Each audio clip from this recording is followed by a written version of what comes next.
Good morning, everybody. Welcome to Apogee Virtual. We're excited to have everybody here today.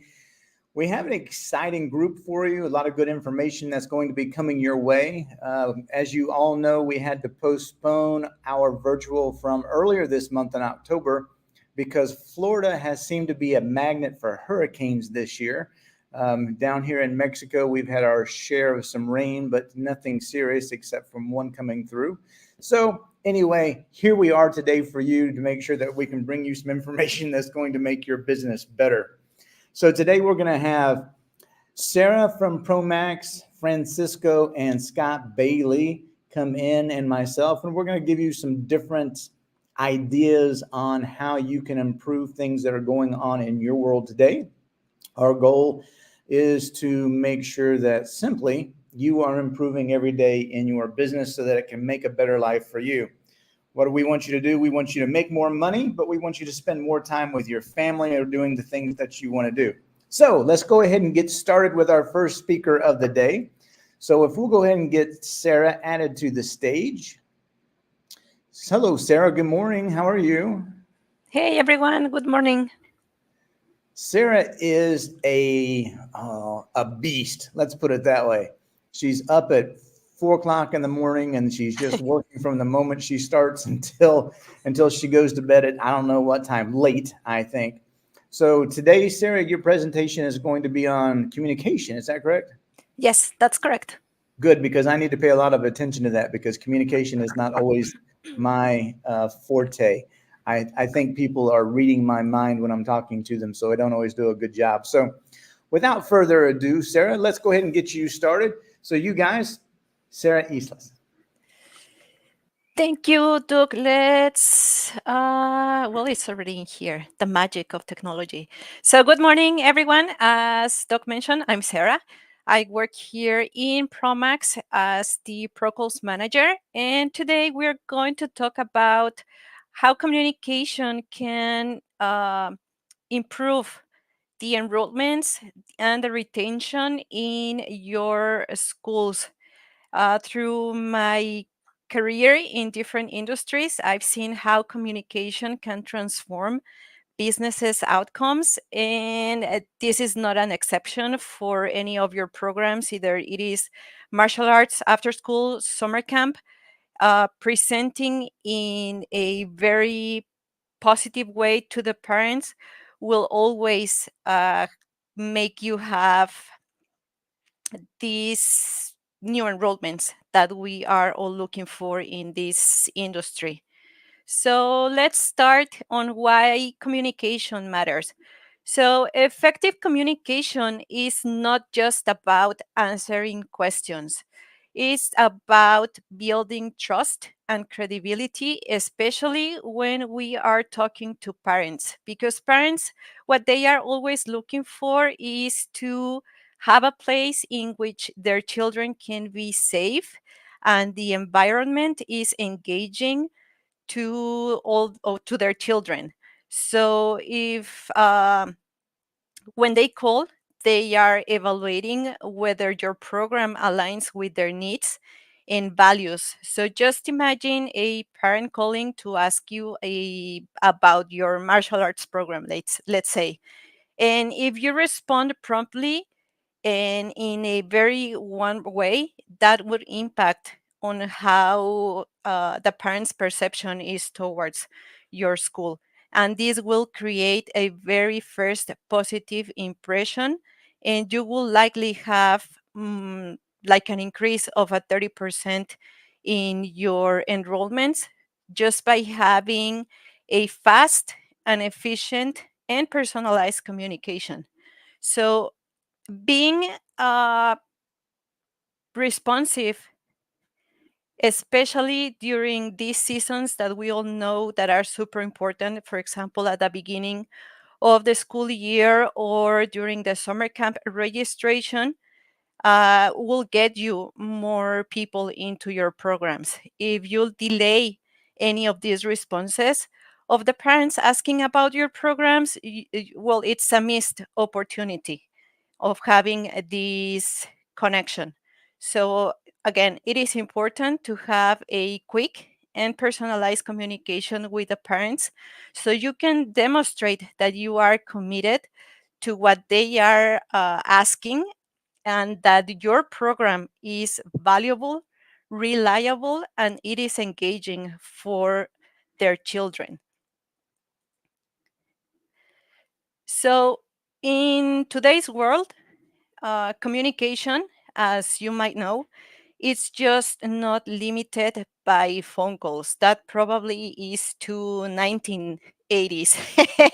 Like on my days, back in my days, it was all phone calls, and it was sometimes super difficult to communicate with someone. But nowadays, many parents, especially the ones that are between 25 and 30 years old, many of them prefer to send text messages, emails, or even contact the school by social media.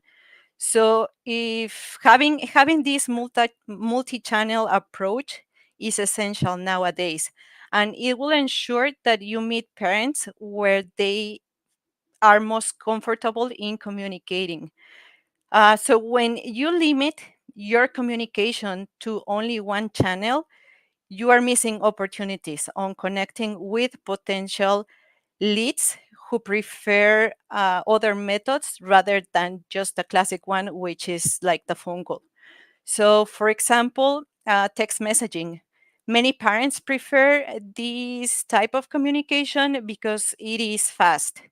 And sometimes also it is faster for you to send just small details on scheduling or your classes. And by incorporating this strategy to your school, you can reach parents instantly and you can make them feel prioritized. So, for example, here in Procos, we use emails for sending more detailed information. We can have a conversation over the phone with a parent, but sometimes giving all this information about all the times or the pricing of the after school or the summer camp can be just too much. So it is better just to send an email to the parents so they can check all the information, of course, with your registration link. And that will also help on getting more leads into your school, and it would be better to handle certain requests from the parents. And sometimes, of course, it's better to have a phone call so you can add a personal touch to the conversation when it is to handle, when we talk about more handling like complex inquiries or concerns of the parents. So, regardless of the method of communication that you want to choose, the key on everything is consistency. So, it doesn't matter how you communicate with the parents. You always want to try to remain clear, professional, and align all your communication with your brand values. So, by having this consistency, you will build trust and will reinforce your program's reliability. And also, by using a CRM or other communication system, will help you to streamline your communication efforts. So, one of the the things that we do here in Procalls is try to always follow these best practices of for communication with the parents. And sometimes, it's always difficult to talk to someone, but by having this approach, it helps for us to have better results when trying to get a lead to go to school. So let's start first with the active listening. So parents often reach out with concerns or inquiries, and it's vital to make them feel that they are heard.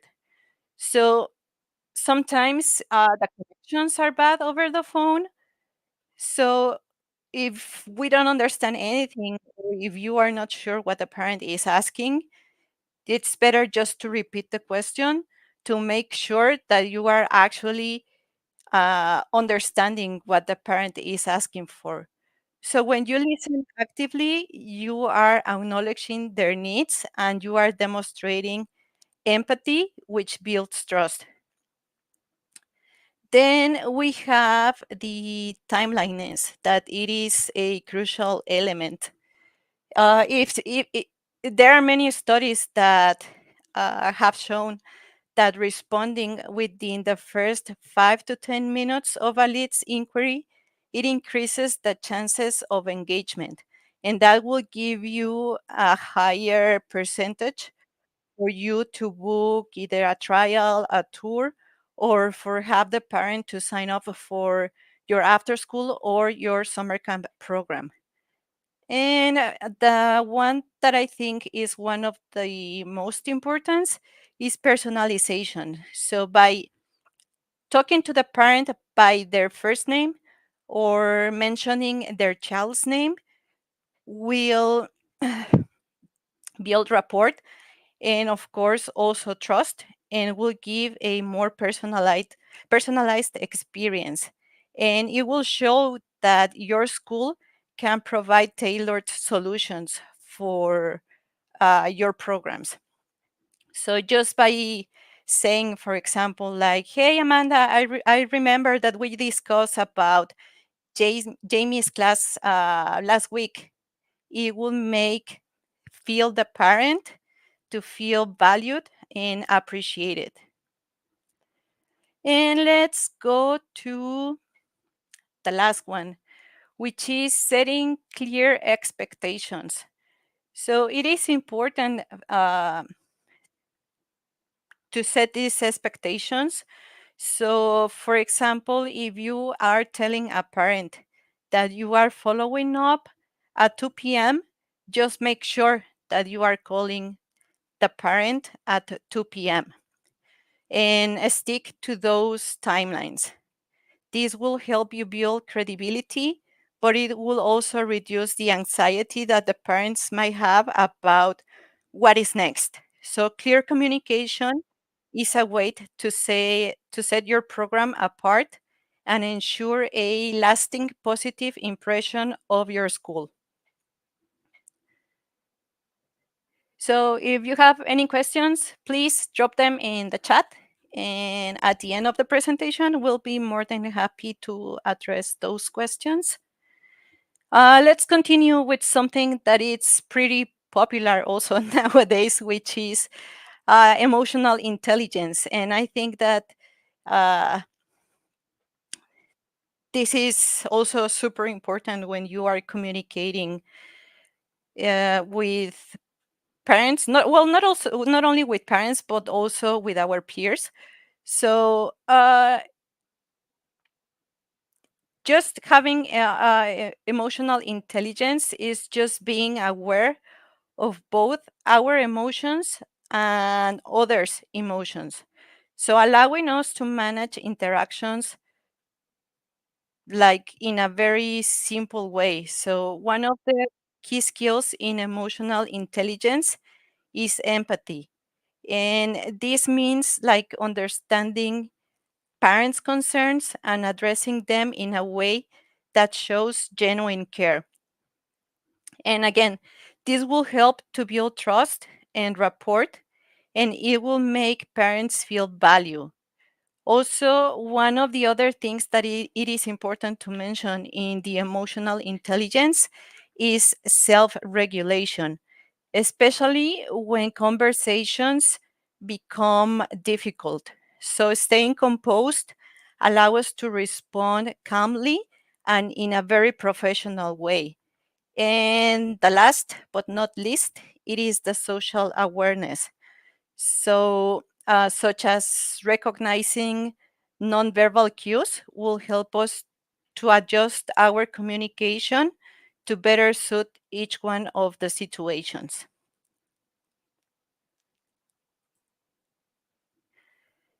So, some tips. So, just be proactive when you are engaging with one of the parents. If you notice that a parent hasn't followed up, you can reach out to them to show that you actually care about them, and try to use always positive language to deliver any kind of difficult situation. Back in my 20s, I was told by a sales manager that none of my conversations shouldn't start with a no, that I can use other words precisely to present this this difficult information. So that was actually a good tip, because when you start with a negative word, most of the times what would you receive is a defensive response. So you can try it out. It's very helpful. So um, let's continue. So communication barriers are inevitable, but overcoming them, it's always crucial for maintaining trust and effectiveness in our businesses. And one common barrier is time constraints, especially during like the peak seasons, like the beginning of the school year or the summer camp. And to address this, we can implement automated responses to acknowledge parents that their inquiry is being processed. There are many things here at Promax that we do in regards to this. Um, we have a very complex set of automations that keep the communication with the parents like consistently. So another one is the inconsistency in messaging across channels, and standardizing most of your communication will show you, well, will represent you as if well, in a very professional way, and every time the parent will receive the same professional response. Also, miscommunication can be another barrier when the expectations aren't fully understood. And finally, well, technology can also be a challenge when managing, for example, multiple channels in different platforms can create a barrier.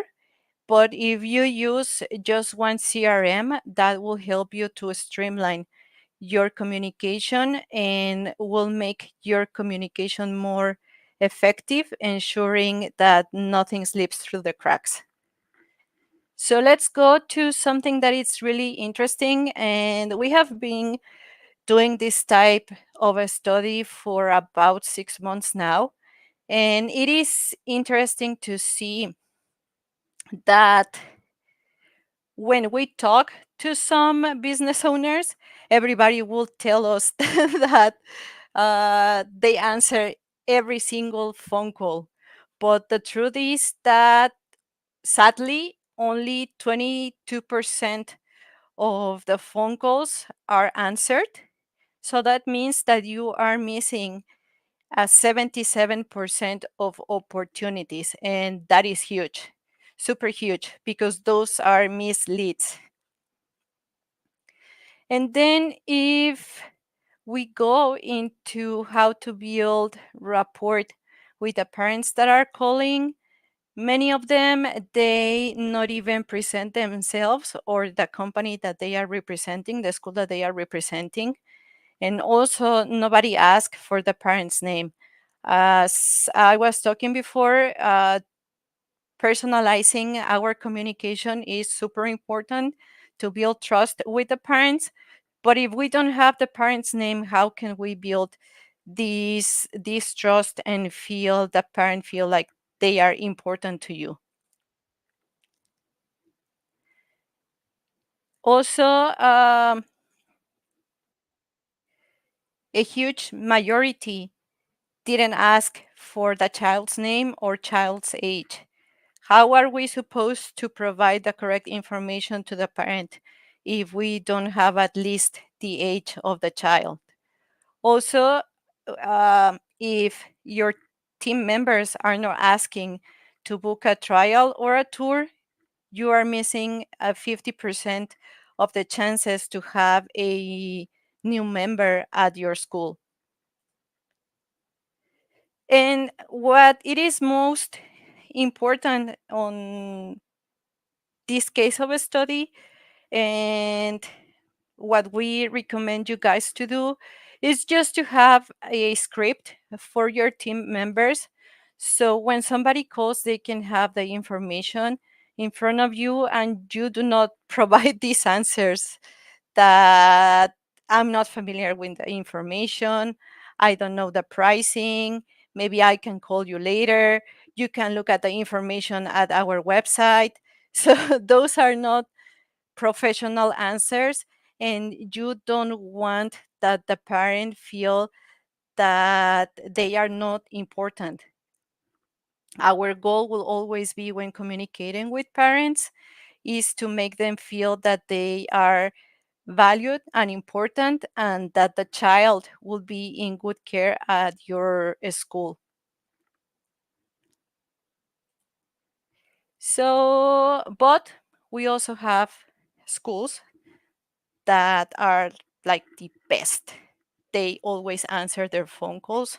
They provide the information that they are supposed to provide. They followed a script.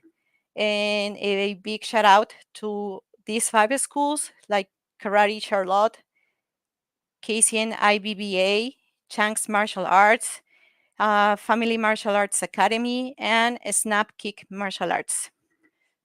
So that's a big yay to them. So one of the things that I've learned years ago in the manufacturing, but you can also bring this into any industry actually, it is the Deming Circle. Yeah, it is an excellent framework for continuously improve your communication processes, but not only communication, you can use the Deming Circle for whatever process that you want to improve. So the first thing that we need to do is what it is called in the Deming Circle, it is plan, and it is setting clear communication goals, like, for example, response times or the tone used in our conversations. The next one is we need to do. So, by putting these strategies into action across all of our channels, we are doing something. So, we are not just planning, we are continuing to the next step, and we are actually doing something. So now that we are doing something, it is also important to do the check. So this is that you have to monitor your KPIs and gather feedback from the parents or of any uh, KPI that you are monitoring. And you then have to adjust according to that feedback. So that's the last one, which is act. So making the necessary adjustments to improve future interactions. So this cycle ensures ongoing improvement and adaptability in your communication strategies. So this is an ongoing thing. If you need to change something at the end of the cycle, then you start again with a plan. What are my changes? How I'm going to do these changes? And then you again do those changes, check again those changes, and if any necessary adjustment is needed, then you do the act, and again, we start all over again.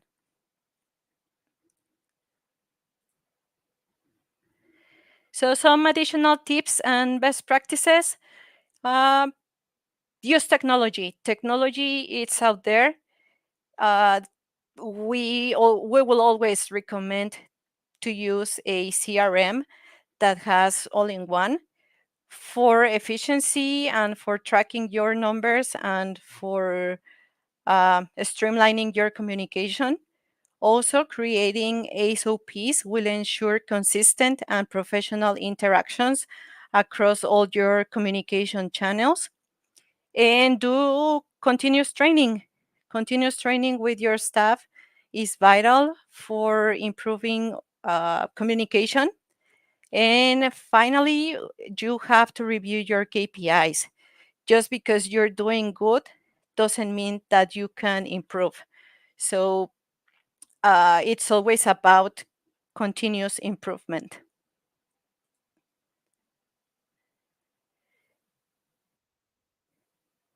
So communication is about more than just responding. It's about building lasting relationships and ensuring parents feel confident about the programs that you are offering. So, by implementing these strategies, whether it is just a personalized message, tracking your KPIs, or setting new SOPs, you can significantly boost enrollment and retention rates. And thank you, everyone, for your time. If you have questions, drop them in the chat, and we'll be more than happy to answer your questions.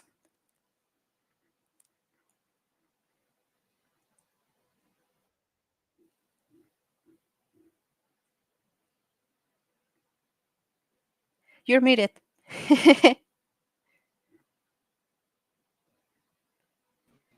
Now I'm back. All right. Thank you. Yeah, it's like technology is great when you know how to work it, isn't it? Just another example of why you guys are running Promax and I'm not. Just wanted to hop and say a couple things that I took as far as notes went. Number one was the positive communication. So starting with negativity. And I know, and I still have a habit of doing that, but using the words, I think Rudy Mick said, he told me once upon a time, the answer is always yes. It doesn't matter what the question is, the answer is always yes.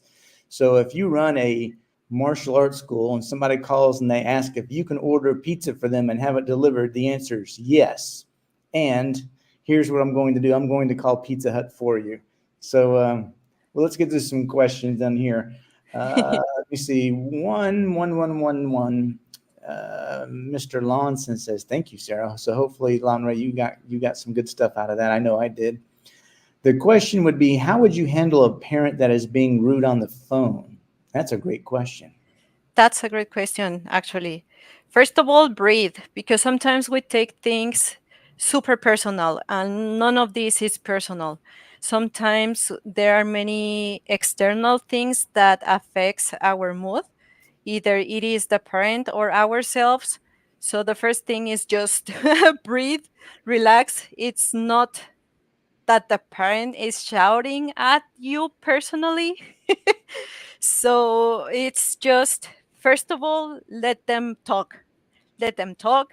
They will talk, and listen to what that person is saying, and just take, uh, just address the main concerns. Sometimes we just give additional information that is not necessary, and sometimes that creates an additional communication barrier.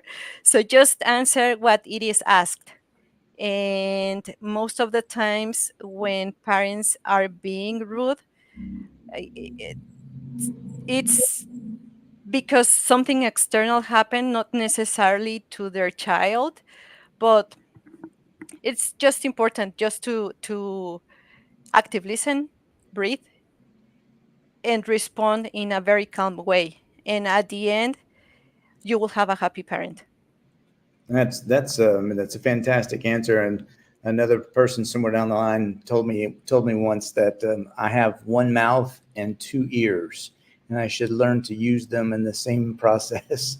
So I should use my ears twice as much as I use my mouth. I, I, I should have paid a lot more attention to that. Sometimes people just like to talk and one have to listen. We all love talking in this place, in this company, but sometimes we just have to listen, and that will alleviate the situation, and that's it. Absolutely. All right. Any other questions for Sarah out there for those of you that are watching? Let's see. Lanre's going, addressing the concerns is vital. He's absolutely right. You're going to have to address the Yes. concerns of your clients. All right. Doesn't look like anything else is coming in. So thank you so much, Sarah. A lot of valuable information. Like I said, the one of another key point you brought up was 22% of the people answering their phones, and that's a huge concern as a business owner, because now it's just so easy to move to the very next person that's on the list of Google that you're looking for. So we want to make sure that if you're out there watching this, then please make sure that you're making sure, if it's not you, it's your team that's doing a much better job of answering the phone. And we're going to continue to do these calls. So over 300 schools so far, and we're going to continue to call people. And for those 5 that you were mentioning that did the great job, and kudos to you, because you're setting the standard for everybody else. All right. Yes. Well, thank you, Sarah. We appreciate it. So we'll see you soon. And our next speaker is going to be Mr. Scott Bailey. So let's see. We'll go ahead and get Mr. Bailey on here. Good morning, sir. I guess that's still morning for you, isn't it? It is. It's 11:30, almost lunchtime. Almost lunchtime. Well, you today, I guess for those of you that don't know Scott, he runs P3 Martial Arts in Knoxville, Tennessee, and they are probably the single largest one school system in the entire country. So I know that he and I went to an event hosted by Spark, which I'm sure most of you use. And at Spark, it was brought to his attention, I mean, all of our attention, and he didn't know at the I had time no idea. that his school was the number 1 ranked school for the year out of all of Spark's clients, and they have thousands of clients. 5,000 locations is what they said. So one of the things, and he gave a great presentation while he was there. So if whatever it is that he's saying, we all need to make sure we're paying attention. If you want your school to break $1 million, you can pay a little bit of attention. If you want your school to break $1.5 million, then you need to pay more attention. And if you want to do what he's doing, which is going to be about 2 million in a single location this year, then make sure you're paying a whole lot of attention. So thank you very much, Mr. Bailey. So let's go ahead and get you started so we can start taking some good notes and I can learn something to pass along to my team. Yes, sir. Absolutely. Well, thank you guys. Thanks for having me. I appreciate everybody being here. Like Master Rankin said, I've been able to get on a few different podcasts now and a few different live events I've been able to go to now. And just tell everybody our journey. Tell everybody what we've been doing here in Knoxville for the past almost 10 years. It'll be 10 years next July.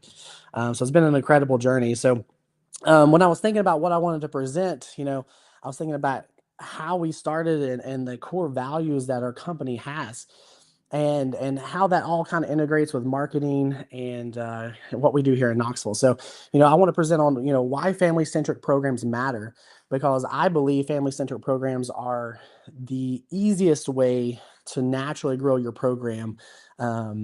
So let me see if I can move the slide.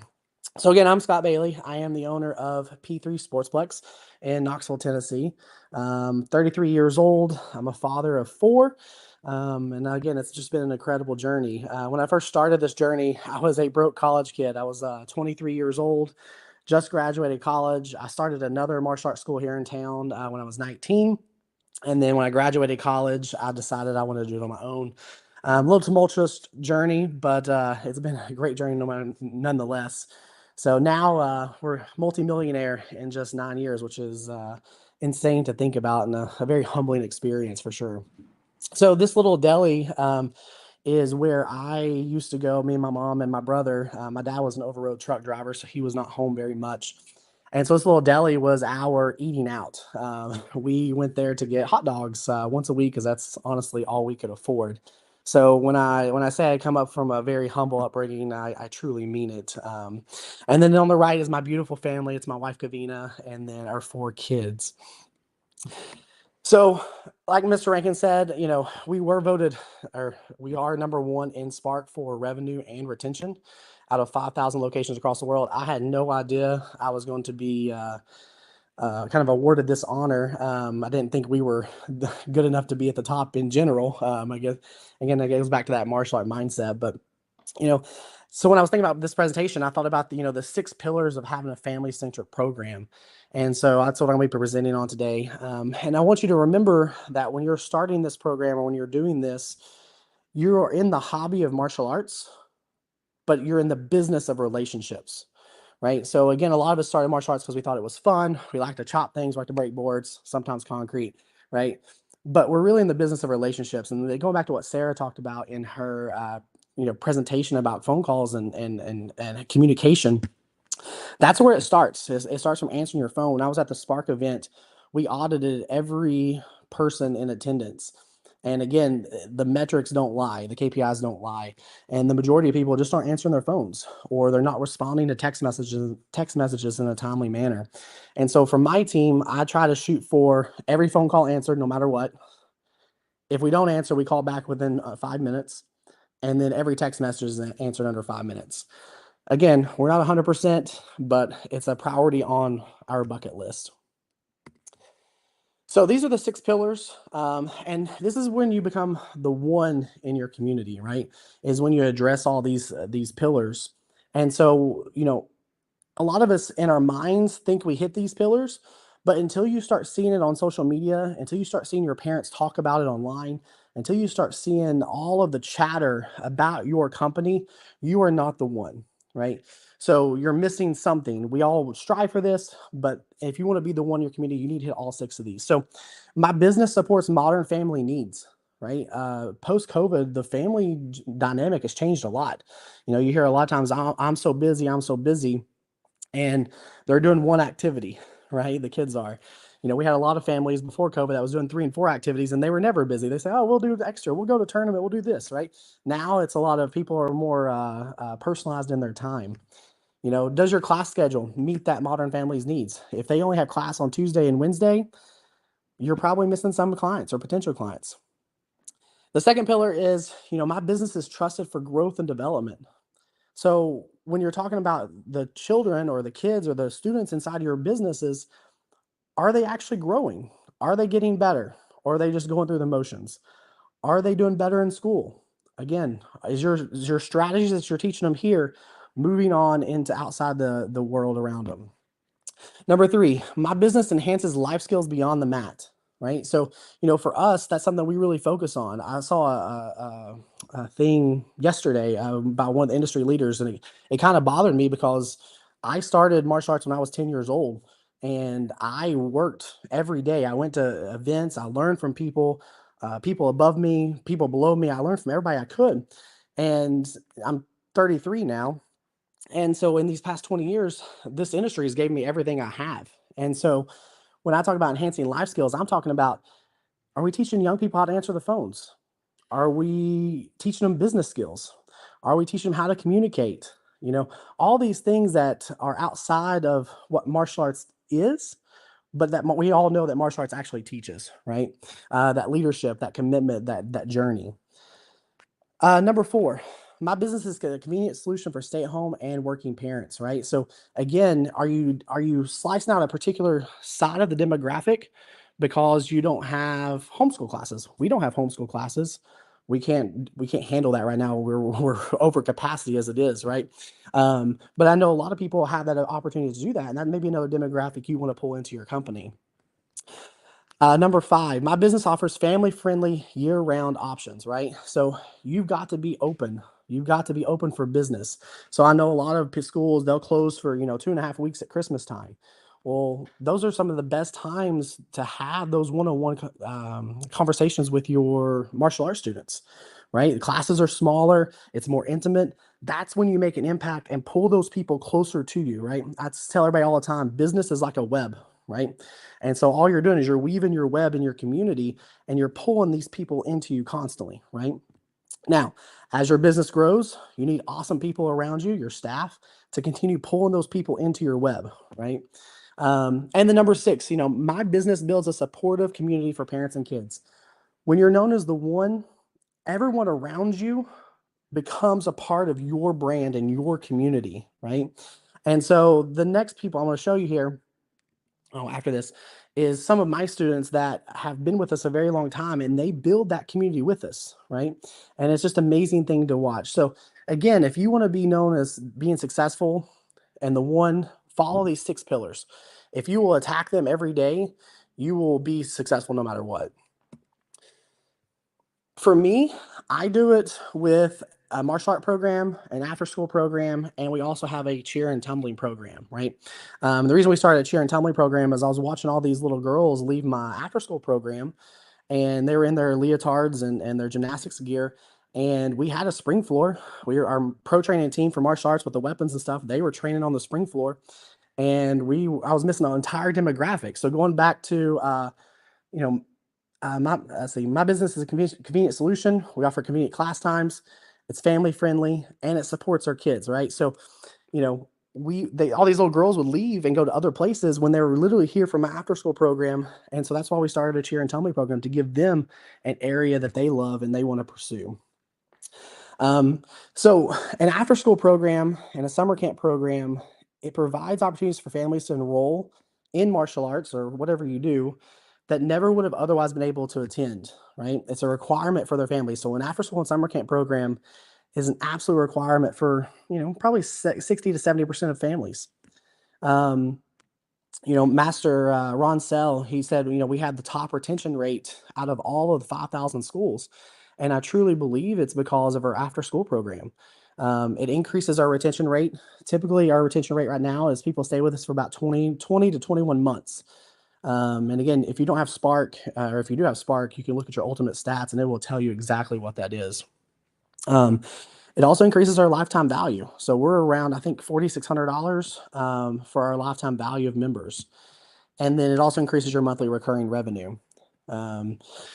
So when you have an after school program where they're paying weekly, and then your evening martial arts or evening cheer, evening tumbling, all those classes, it eases your cash flow constraints, right? Because your after school program is paying weekly. And so that money's coming in all the time. So for me, I use my after school program to pay all of the bills and plus some, right? So it pays for everything. And then all of my evening programs and martial arts, my tumbling, my cheer are pure profit, right? So it eases your cash flow constraints. And then also the seasonality of other sports. We've all heard it. Oh, my kid's playing soccer. And when I was only running a martial arts school, it was really hard. It was really hard on me to let that kid go, even though I know they love soccer, but to let that kid go because I knew in the back of my head too that, oh man, now I've got to replace that kid because I need that revenue to pay my rent this month. Because my rent was $4,200 when I first started. I didn't have $4,200, right? I worked 2 other jobs in order to create the cash flow I needed to get my business off the ground. And so, I love the student and I love everybody, but then on the backside of that, there was that constraint in my head all the time. I was like, how can I do this? And so when you have an after school and summer camp program, it really eases all that pressure on you to constantly have to perform. Also with after school and summer camp programs, it provides the necessary cash flow to employ more staff. Truly provide a great life for your family and to max out your retirement and savings accounts, right? So again, it releases that pressure from when you leave your work, you leave your teaching, you go home to your wife or your husband, and you just dump all that stuff on them, right? So again, it makes a better life for you. And last but not least, I know this is a common theme in the martial art world about after school programs, but for us, it develops an amazing martial artist. When you have a student that's here 5 days a week, sometimes 6, right? And they're training for an hour, 2, 3 hours every night, it's creating amazing martial artists. I'm going to introduce you to Logan Crump here in just a minute, but and it also increases your instructor replacement pipeline, right? So we all know that most 99% of our students are going to quit at some point. And it's very rare to have one student stick with you for 10, 11, 12, 15, 20 years and replace you, right? So again, this continues to create an instructor replacement pipeline all the time. So this is the Crump family, an amazing family. They've been with me for probably almost 6 years now, right? Logan started when he was almost in first grade. He was in kindergarten, but going into first grade. And he's the little boy on the left. And that's his mom, Beth, and the little brother, Peter, and the dad, Joe. Again, amazing family. But when you're talking about this family, this is the exact reason why I started the after school program, because Beth is a veterinarian, and she could not get off work by 6 o'clock. And so she was looking for an after school program for Logan so she could come pick him up. Joe is a doctor as well, so crazy hours. And so what we did was we had an after school program that closed at 6, but we had martial art classes that run till 7. And so she was allowed to enroll Logan, dual enroll him into martial arts and pick him up at 7, whereas no other after school program had that possibility. And so this one client that started with me about 5 years ago has created for my company $101,727. Amazing, right? Absolutely phenomenal. Logan is a secondary black belt. He's on our junior instructor team. He does our pro training, so he does all the flips and the weapons. He's an after school and summer camp student, and he's in 5th grade now. So we'll be losing him at the end of this year, which is kind of heartbreaking. Again, you spend a lot of time with these kids every day of your life with them, He'll be going into middle school, but again, he's in that pipeline to be my instructor. He's in that pipeline to be my COO of the company in the future. Beth just received her first degree black belt just a few weeks ago. And so she's been doing an amazing job. And then Peter's the little brother. Peter's a purple belt. He does tumbling as a crossover student because he's not eligible for pro training yet. So he does tumbling just to work on his back handsprings and tucks. And he's now also an after school and summer camp student. So again, this is one family that is, and we all have these families, right? They're the one family that you just love and adore. But tying it into being a family-centric environment, they are our biggest advocates, right? And Mr. Rankin, I think, is going to talk about the referral networks, but these guys are our biggest advocates, right? And so when we're talking about advertising and marketing, this is who you want marketing you, right? You don't want a Facebook ad. You don't want a Google ad. You want somebody like this in your community, in their school, saying, you got to go here. You got to experience this. You got to see it. You got to see it in action, right? And again, we have tons of these stories, but this family in particular had been with the longest. So for us, we have about 330 martial artists. We have about 70 tumblers, 40 cheerleaders, and then 186 after schoolers. And so out of the 186 after schoolers, 62% of our after school program is dual enrolled into our evening programs. And so this does two things. Number one, it allows me to have slightly bigger teams, because as we leave as these kids go to classes, my evening classes, it shrinks my number, right? So it increases my profit margin for my after school program as well, right? It also, these guys pay extra every week to be able to be dual enrolled into our after school program. So again, it's increasing my monthly revenue. Now, talking about these programs and marketing, the best way to market, in my opinion, is doing birthday parties. So birthday parties, we do 2 to 3 weekends. You're going to get to meet Josh Woods. Josh Woods is the CEO of my company here in a few minutes.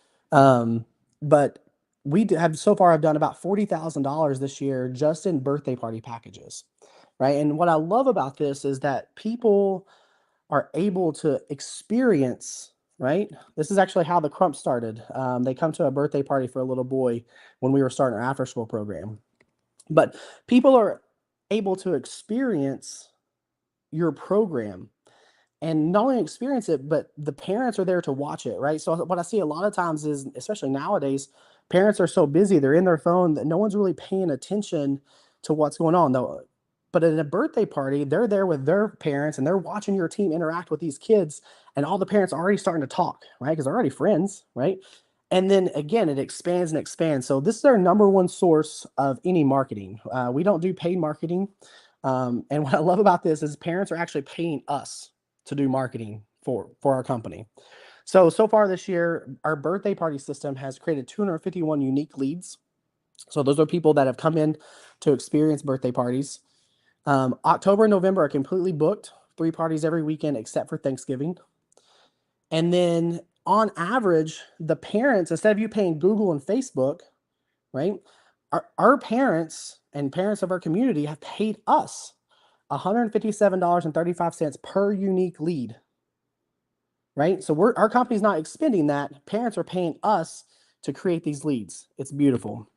And then also this is a great retention tool, right? My students are bringing people in from the community to experience us. Their friends join our programs or after school program or martial art program, whatever. Now they have friends in that program. So again, they continue staying with us longer and longer as our company continues to grow. We do 3 different kinds of birthday parties.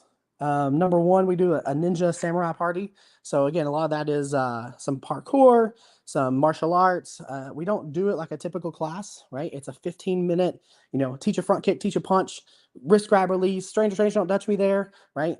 We do a lot of games, we do a lot of activities. We want it to be a birthday party experience, not a martial art class, right?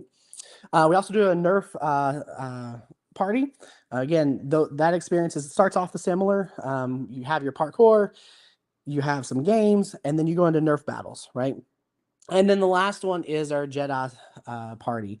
So this one combines a little bit of the Nerf, a little bit of the ninja together, right? So you have your little martial art class, you have some games, you do Jedi saber training. They get to cut the cake with a sword.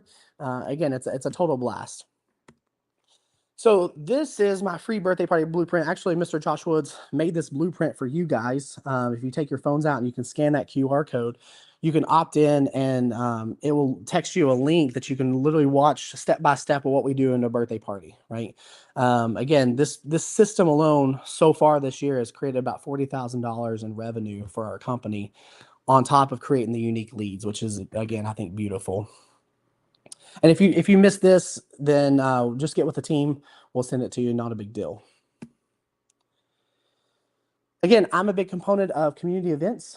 We don't do paid marketing. So marketing your after school and summer camp program, especially in today's world where you can create real relationships with people, is the key to success. Especially if you're a small school that doesn't have the revenue to do traditional or online marketing, this is where you need to focus on. Are you doing the PTO and PTA events? Are you connecting with these moms that are inside the schools where these kids are at, right? Are you in community groups? We do a mom's group. They come in, we teach a little 15, 20-minute martial art class. The kids play at our facility. They're here for maybe 45 minutes to an hour. The moms have a little meeting / just hang out with mom time. And again, it's completely free. We do it out of our free will, but it creates an amazing experience for that group. Are you doing women's self-defense classes? Parents Night Out events. Parents Night Outs are amazing. If you're not doing those and you need students inside your building, you need to have one a month, every single month. If you're doing an after-school program, you can do these for the schools and donate the money back to the schools. Any additional profit, donate it back to the schools, to the PTA. Again, a great resource to get your name out there in your community. Master Rankin and Dee from Rev It Up just did our trunk or treat system. And I know Master Rankin got over 900 people, new leads in his parking lot just last week. Amazing. I think D was around 700 or 800, if I'm not mistaken. Again, amazing success for our communities. Pictures with Santa and the Grinch. I had one of my martial art instructors. He's a hoot. He's a Marine now. But last year he was the Grinch, and the parents absolutely loved it more than Santa, right? Because he'd pick up the kids and put them on his shoulder, and they would take a picture, and we just emailed it out to everybody. But again, that event, it's still on people's in people's Christmas picture frames at Christmas time, right? Do you have a referral network? Does your parents know to refer people? A lot of times, all it takes is to ask. I know a lot of martial arts school owners are afraid to ask because they're afraid to get involved or hurt people's feelings or something. I don't know. Go for the no, right? Ask. Say, hey, do you care to refer somebody? We have a buddy day coming up. Can you bring a friend? Again, and then birthday parties. So for us, like I said, this is our advertising transaction report. You should be able to click it. We've spent $105,764 in advertising since I opened the company. That's not truly accurate because I classify when we do our bus wraps for after school program, those are $5,000 to $6,000 a piece. We have 11 buses, anytime, GoDaddy or website hosting, I consider that advertising, or our Google domain, I consider that advertising. So again, this is our total cost of advertising to create a little over $7 million in revenue. So again, this tells you the power of community events. My wife will tell you it's because I'm cheap, which is true. I still coupon at Kroger every Friday, so I get 4 times the fuel points. But again, this tells you the power of community. So if you're a small school, this could be you, right? Easily could be you very soon. And then the best way to market your program, fear of missing out. People don't want their kids to miss out on something that other friends are doing, right? So when you create that sold out culture, when you become the one and you say, okay, I have a limit of 75 students for my Parents Night Out event, and you send that email, you will be guaranteed to fill up halfway within minutes. We do a Black Friday promotion for summer camps, and we do it again in July for after school. It's not Black Friday, but we have paid in fulls for after school. And literally within 1 minute, we will sell out, creating anywhere from $20,000 to $40,000 of revenue in 1 minute. And then you'll get the text at 8:03 in the morning saying, "Hey, I couldn't get this. I'm sorry, but it's sold out." Oh, seriously, it sold out that fast? Yeah, again, that's an incredible strategy to use inside your community. It is also highly competitive in the childcare space. You're hearing a lot of people talk about childcare, the cost of childcare in our communities. You're hearing on the federal level. Again, I truly believe something's going to happen here in the next 4 to 8 years, that there may start some subsidies for that. But again, this fear of missing out is even more competitive in the childcare level, right, than your martial arts or your other youth sport programs. And then when we talk about marketing, your growth is enhanced by your team, and your team making real connections inside your community. So I put this chart together so people can see when I had 0 employees, the revenue we were doing, when I had 2 employees, when I had 35 employees, and right now we're sitting at around 61 employees. And so you can see that every time I've added an employee, it typically on average adds about a $5,000 revenue bump per month on average. So again, that's pretty incredible. And then your life is enhanced by your team. So this is where I started. So 2015 to 2018 to really 2019, I was growing my company. That's when I was working 3 other jobs. Literally, I would work at Redbox. Now they're bankrupt. But I worked at Redbox from in the mornings, and then I would go to Office Max. So I'd work there from like 2 to 7. And then I would go to Office Max from 7 to 3:30, and I would unload the trucks as a logistics manager. And then I would leave Office Max and teach my martial art class from 4 to 9. And then 2019 is when I started my after school program. So again, that really unleashed everything I'd been putting into the company. It unleashed it when we started our after school program, and you can see the growth. So this line right here is the gross revenue, and then this is the salary. And then your best marketing is the success of your clients, of your team with your clients. Your team needs the tools to be successful. So I'm going to introduce Mr. Josh Woods here. He has been instrumental. He's been with me for, Francisco, if you can put him on real quick. There he is. He's been with me. Josh has been with me since he was 11 years old. He come to me from another place in Arkansas. No, Alabama. I was close. All right. And he had a black belt there. And when he actually started, he started over as a white belt out of his own free will. He had a friend that was just starting martial arts, and he wanted to start over with his friend. And then I think his friend quit within like 3 months or 6 months or something. But Josh has been with me a very long time. He's the CEO of my company. And we have been working on building something incredible, an incredible tool for after school programs that will really transform and automate everything that you're kind of doing in the background. And again, when you're talking a $2 million company, the task load continuously increases, right? And so being able to automate that and bring that task load down to where my team can focus on our clients has been our number one priority for probably about a year now, 8 months to a year. So, Josh, you want to share your screen real quick? I sure can. So he's going to show you this spreadsheet that we created, and we created it in conjunction with Spark. So he done all of the work, but we utilized Spark to create some of this stuff. Can you get it? Yes. There you go. So, there we go. So this is our after school program currently, right? And so we have 9 different teams for after school, 10 different teams for summer camp. And so we color code everything. So everything in our entire facility, from the iPads to the where they sit, their rooms, everything is literally color coded inside of our facility. And we place kids on teams. And what the beautiful part about this is it continuously optimizes your profit margin, right? So if you a 7-year-old, 8-year-old are together, that's okay, right? What you don't want is a 9-year-old with a 6-year-old, right? So he's showing you right now the yellow team. So the yellow team, this agenda rotates every day, right? So it automatically does it. Josh has coded it inside of and feel free to jump in if I'm missing something, but Josh has coded it inside the spreadsheet that's shared on Google Sheets, and it's shared. This sheet is shared to all of our iPads. So every team has their own iPad that goes with them every day. And so it shows arrival. They go to Snack Shack. They have dance. They go to homeworks and snack, and then they go outside and have Kid Cave and dismissal. So that's their daily agenda for today. Now tomorrow that will rotate. So they may be doing martial arts tomorrow. They may be doing tumbling tomorrow. They may be doing parkour tomorrow. When you look at the attendance box, this comes directly from Spark. So our parents go through the Spark app. They register their kids for classes.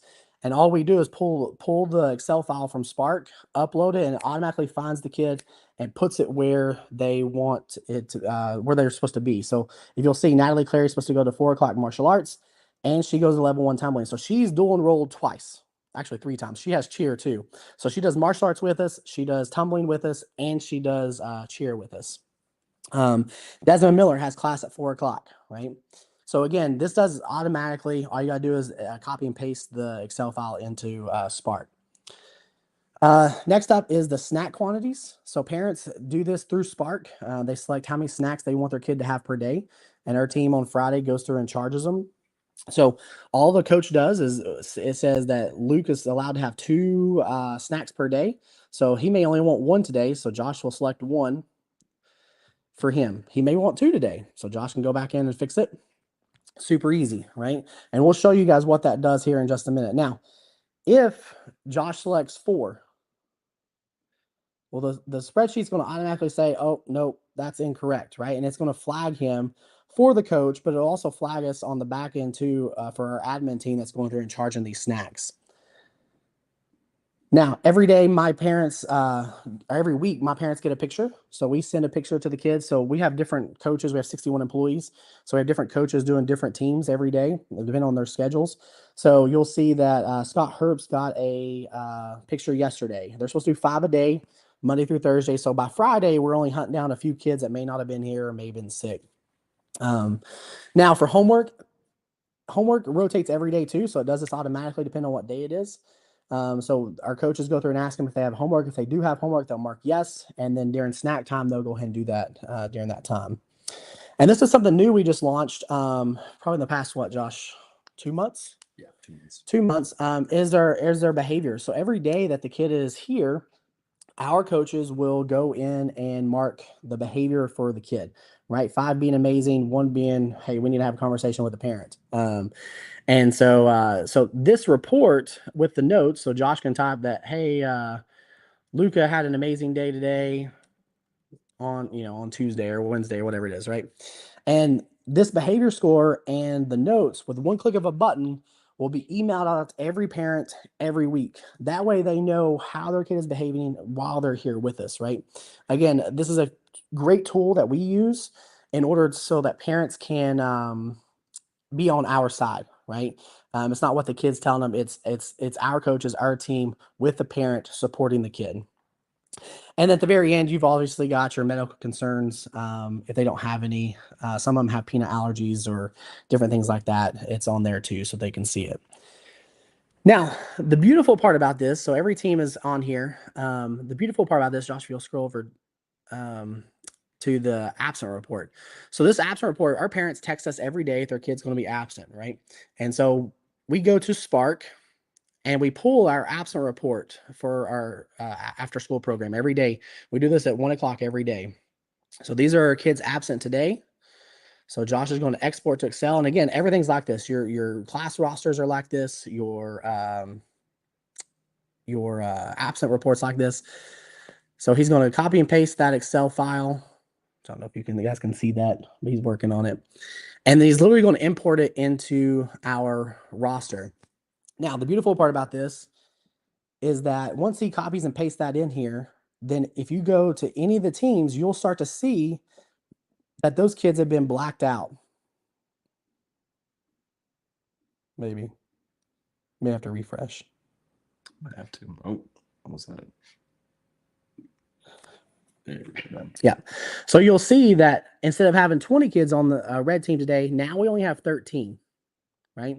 And this gives you a real-time live update of how many kids. So if you have somebody call out and you need to kill a team, then you can look at, hey, I've got these kids going to this class. I've got these kids going here. We can take red team and split them across red or silver and black team. And that way they're with a coach, but we're not over our 20 kid maximum, which is required by the state of Tennessee for us. So again, it literally happens autonomously, right? Our routes page also is updated autonomously once you update and do the absent report. So he'll reset it from yesterday. So from here, click of a button, it's reset, and it's going to tell you exactly how many kids you have at each school, right? So based on your bus capacity, you can go in and do your bus routes depending on how you need to do it. Again, this is all automated. This is all ready for you. Josh, if you're showing the configuration page. Absolutely. So this configuration page is for you guys, right? So you have a list of available school rosters. You have their schedule. You have literally everything you put in here for your company and how you run things, and it will automatically start doing it, right? Again, it's beautiful. If you're showing the import page real quick, Josh. Import page, this is all of our students. It comes straight from Spark. All we do is download it from Spark. Has all their information. It dumps it in here. We go to team assign. We put them on whatever color team we want, right? Sometimes you have to watch kids with behavior and stuff. It's automatically done. These are all of our after school students. If you'll scroll down, Josh, and you can see how it color codes each kid with each team, how they're all kind of together. Again, we've been working on this for about 8 months. It's beautiful. It helps us. And then last but not least, we show them the snack page. Charge. So this is our snack page. We charge this at the end of the week. So if you see so far on Monday and Tuesday, we've made $333 selling snacks so far this week, right? And so our admin team literally goes down the list and says, okay, who's the first one, Josh? Harper Allen. She's bought $3 this week. So they go to her account, charge $3 on Friday, right? And typically every week we'll be somewhere between $800 and $1,000 in snack sales a week, which is a couple of part-time employees. Josh, do you want to say anything? Yeah, so really this, like we were saying with this configuration page, this is what the whole sheet is ran off of. So like for us, we have certain fields in Spark that are labeled like snack account per day. And like Master Bailey was saying, whenever we use that import page from Spark, which is where we just take all of the gross data and just kind of shove it in, the system does all the looking for you. And so here's where you kind of specify all of the stuff that the system should be looking for. So like our class times are here and these are the hours for it, but at other schools it might be different. So this is where you'll specify, hey, we might not have a 4 to 4:50, maybe we have a 4:15 to 4:45 class. And that's something that you can put in here. And that way everything's kind of floating. And if you add a school to your program and you expand, you can add that in here, and simply that'll put everything on the routes page. It'll put everything in the master attendance page, which will show you what your attendance looks like per school. It'll automatically check everything off. And the whole goal of this entire sheet is so there's less human error. So we don't have to rely on people. Hey, if someone, is absent, we don't have to go into Spark and then mark them absent and then go in the sheet here and then mark them here and make sure that they're blacked out on their roster. Because we used to do all of this on paper where we would have to go in and mark off people and, rain would get on whatever. The goal of this is that it's dummy proof. So no matter what you're doing, no matter what your team's doing, no matter where they're at, all the updates are live. They're in front of you. All the math is done for you. So you don't have to worry about how much you should charge someone based off of snacks. Everything is done. And so whenever it's Friday time, which is when we charge all of our snacks, we can literally have an admin team person go in and look at, hey, this person needs to be charged this amount. They'll go in, they'll do it, they'll mark it off. And even on this charge page, it'll show you how much you have charged. So if we've charged Harper Allen for this $3 and we check it, it says right here that we have charge them $3 out of the total, which so far is $333 that we need to charge going down the line. So again, what Josh is saying is this is a great tool for you to have as an owner. Doug Rankin can be in Cozumel, Mexico, and look at live exactly what's happening inside of his program, which is amazing. But also for your team, right? If you want to grow your company, you cannot do it by yourself. You have to have a team. The team has to be there with you. You have to train them. You have to coach them. And then you have to be leading the charge as the CEO of your company. So again, your team is your family. And without your family, you can't be family centric, right? And when we're weaving those webs inside of our community and we're doing all these events, if we don't have a team behind us, paid or volunteers, whatever it may be, we will never be successful. So again, I hope you guys enjoy this. I hope you guys learn something. If you have questions, always feel free to reach out. I'm here all the time. I've emailed a couple people, and Nick was just up here from Tampa. He taught some classes in my facility. So if you'd love to come in and see what we do and teach some classes, I would love it too. Our students would love it. So I think, Pilar, what's the main reasons for students to leave?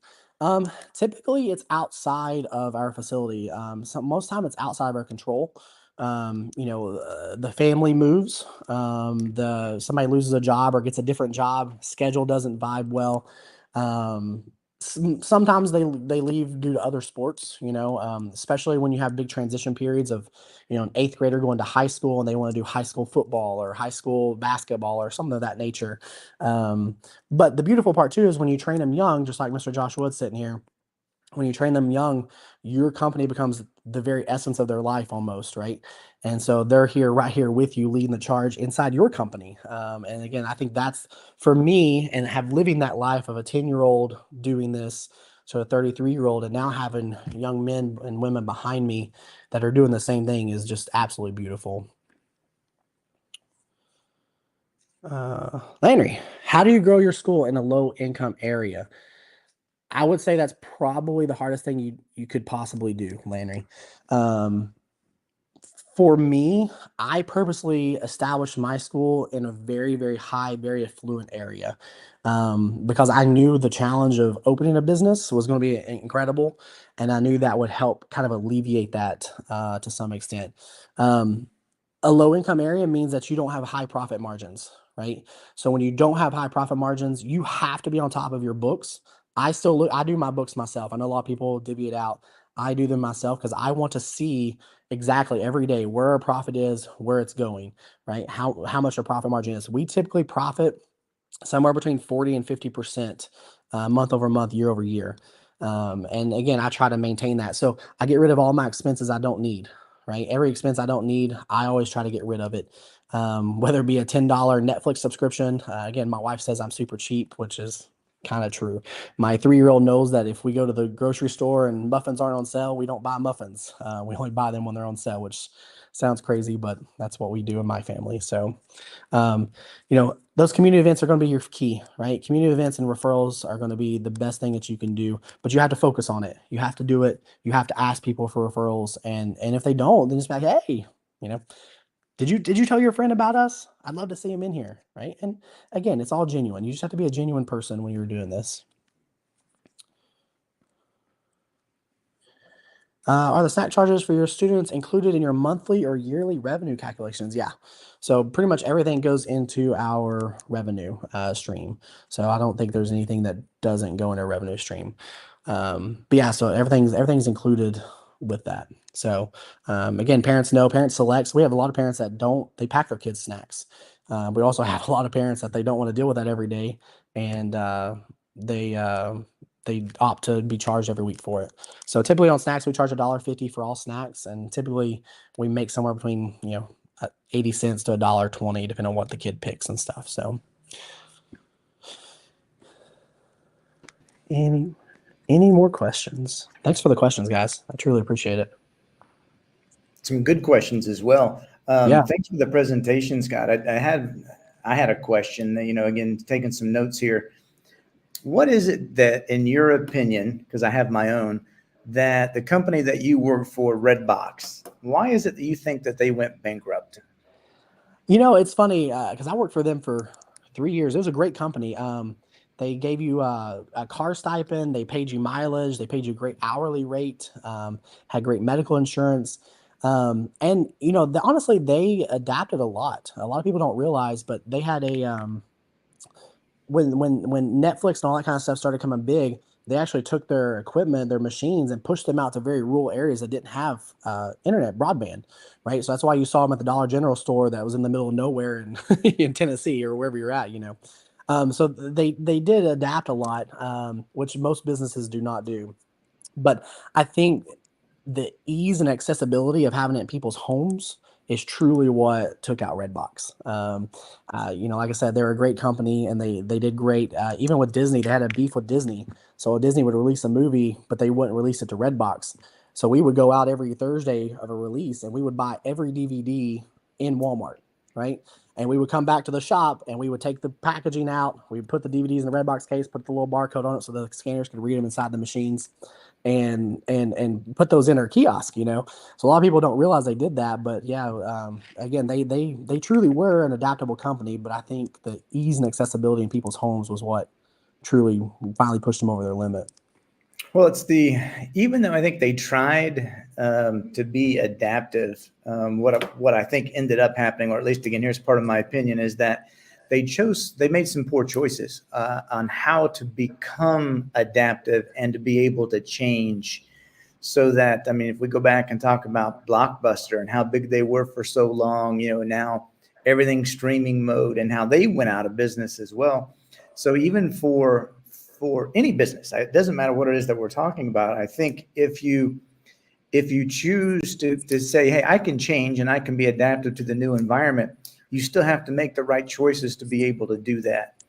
Absolutely. And if not, you end up on the wrong end of this scale anyway. Well, you see it in the martial art industry all the time, right? And there's this beef between, I'm not a daycare center, I'm a martial arts school, right?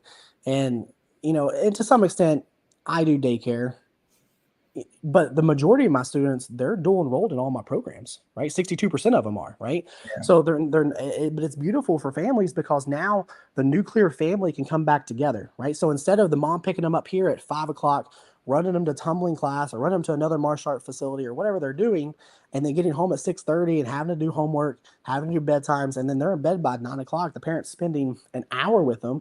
Now they get all that here, and by 5:00, that parent can go home, right, and spend the next 3 to 4 hours with their kid or cleaning their house or whatever they need to do, right? Yeah. But again, I think our company is bringing that nuclear family back together, which makes me proud. Oh, very good. And besides, I don't think there's anything wrong with being a daycare if you're accomplishing the task for creating something for your community that's needed. Yeah. Well, kids need martial arts, right? Probably now more than ever. They need the discipline. They need the accountability. They need to be taught that. Our public school system, in my opinion, is not doing that very well anymore.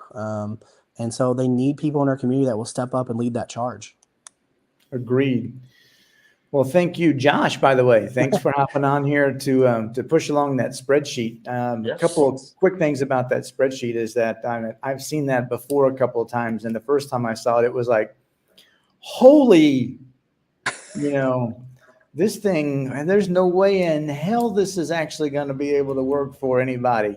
And when you learn how it functions and how easy the tasks that are in there, then it's like it's copy and paste, and then the next thing it's the whole world. It's all there, and it makes it. But like I said, it's intimidating to look at that spreadsheet the first time and go, I would never be able to do that. I'm not a technical kind of guy.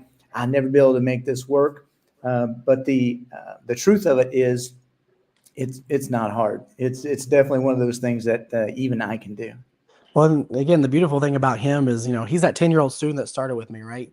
And he is going to school for computer programming, but he's only in year 2. So he was on the phone with Google developers the other day trying to finish up and make sure everything's perfect before he presented today. And he just learned it on his own, right? That's the beautiful part about the world we live in now. You can pretty much do anything you want to. Oh, for sure. Yeah, Lonra, you're right. I thought it was intimidating too, but listen, buddy, it's not. Yeah. And remember, well, the other thing too is we're doing 186 kids a day, right? So if you're starting an after-school program or you have a small program, it'll be much easier. So, amen to that. All right. Any other questions for Scott and or Josh while he's here? I don't see anything. Well, listen, thanks, guys. Appreciate it, You guys. hopping on here with us. And Yes, we'll sir. see you Thanks for guys having us. soon. All right. So let's see. The next presenter just happens to be me. How about that? Miracles never cease to happen. So let's go ahead and look at, so I think Scott mentioned there's always a tie-in. Let me start there. To any event that I've ever been to, and one person who's doing a presentation doesn't know what the other people are doing for their presentation. There's always a tie-in. And I've heard the word relationship and the word trust already between Sarah and Scott. And my presentation on referrals is exactly the same thing. You have to build a relationship with your clients, and they have to trust you. And when that happens, you can have referrals from those people to add new members, new clients, whatever it is that you want to call them, into your business. And it doesn't matter what business you run. This is true all the way around. So why should you listen to me? Probably there's not a lot of reasons, but I'm gonna give you a few down here. Number one, I own part of 4 different businesses. We created the Apogee Summit 5 years ago. Apex Martial Arts is going to celebrate its 20th birthday in February next year. I've written 3 books. 2 of them have happened to be #1 bestsellers on Amazon. And I'm able to run, or not run, I don't run anything anymore. I'm able to provide help to the companies that are in the States, although I live full-time in Cozumel, Mexico. And for one of the businesses here that I own, we don't meet, we don't have an office. We don't meet face-to-face very often. Once in a while, we'll do that. So I guess the point is, if you make sure that you have all your bases covered, then there's a lot of things that you can get away with as the owner, the CEO, the president, the whatever it is that you want to call yourself, that doesn't involve you being in work. And how do we do this? Well, this is the presentation that's going to show you the single best way for you to be able to grow your business. Every business has to have a referral program strategy, because quite simply, it's the most cost-effective thing that you can do, because you get the choices. You can have a choice to not pay anybody to do anything, which, you're actually using $0 to be able to add new members to your business, new clients, or you can choose to reduce the rate of return that you're going to spend on being able to get that member in your door. I think, as we know, most of us realize the fact that you have to have different fishing poles in the lake to be able to catch more fish. That's one of the things. Francisco, who's actually doing a presentation coming up after mine, I remember him at an Apogee event saying, if I've got 70 fishing poles in the water, I'm more apt to catch more fish. And it's very true. So in marketing, and that's exactly what we're talking about here, is we're doing marketing through referrals. So we have to make sure that the referral system that we put together is valuable to our company. Because if it's not, then we're just completely wasting our time. We're going to turn into Redbox, and we're going to go bankrupt, because even though we might be trying to do something, we're not changing it the right way. Somewhere in Scott's presentation, he talked about birthday parties and how much money he had done on birthday parties. And a lot of people are going, I don't want to do birthday parties. That's not what I want to do. Well, that's okay. If you want to go out of business because you're not making enough money, or you're not happy with the money that you're making, don't do birthday parties. If you're happy with the number of students that you have, you're good. If you're a Scott Bailey and you have 10 million students in your school, you don't need any more. You don't really want any more. You're good to go. But for about 98% of us that are out there in the world in business, we need more. Well, you've got to make sure that you're leveraging the tools that you have to make that happen. So referrals is another tool. So birthday parties, people come in. He was telling you how, they're paying you to be able to do the marketing. Well, the referral comes from how that birthday party went. Did they do a good job? That the referral comes from, is my kid having a good time in the martial arts program? So the referral comes from people that are happy with your services and what they're doing. What do? God, it's trust. It's trust. And if you don't have good experiences and you don't have trust with the clients that you currently have, then you aren't going to be successful at anything, no matter how hard you try. Doesn't matter if you're doing Google. It doesn't matter if you're doing Facebook. It doesn't matter if you're doing birthday parties. It doesn't matter. So how do referrals work? The simple thing is, we're just encouraging those customers that are satisfied with our business and their experience within the business to do marketing for us. Well, how do you make that happen? Well, it's exactly the same thing. The client has to be happy. And in the slide, it says a satisfied customer. And generally, that is not going to be your primary person who's going to get that referral for you. It has to be somebody who is just off the chart wild about what it is that you're doing for their kid. If you're a pizza business, that the pizzas come out hot and they have all the stuff on there and it tastes good. We have to make sure that those are the persons that we're trying to get to be our referrers.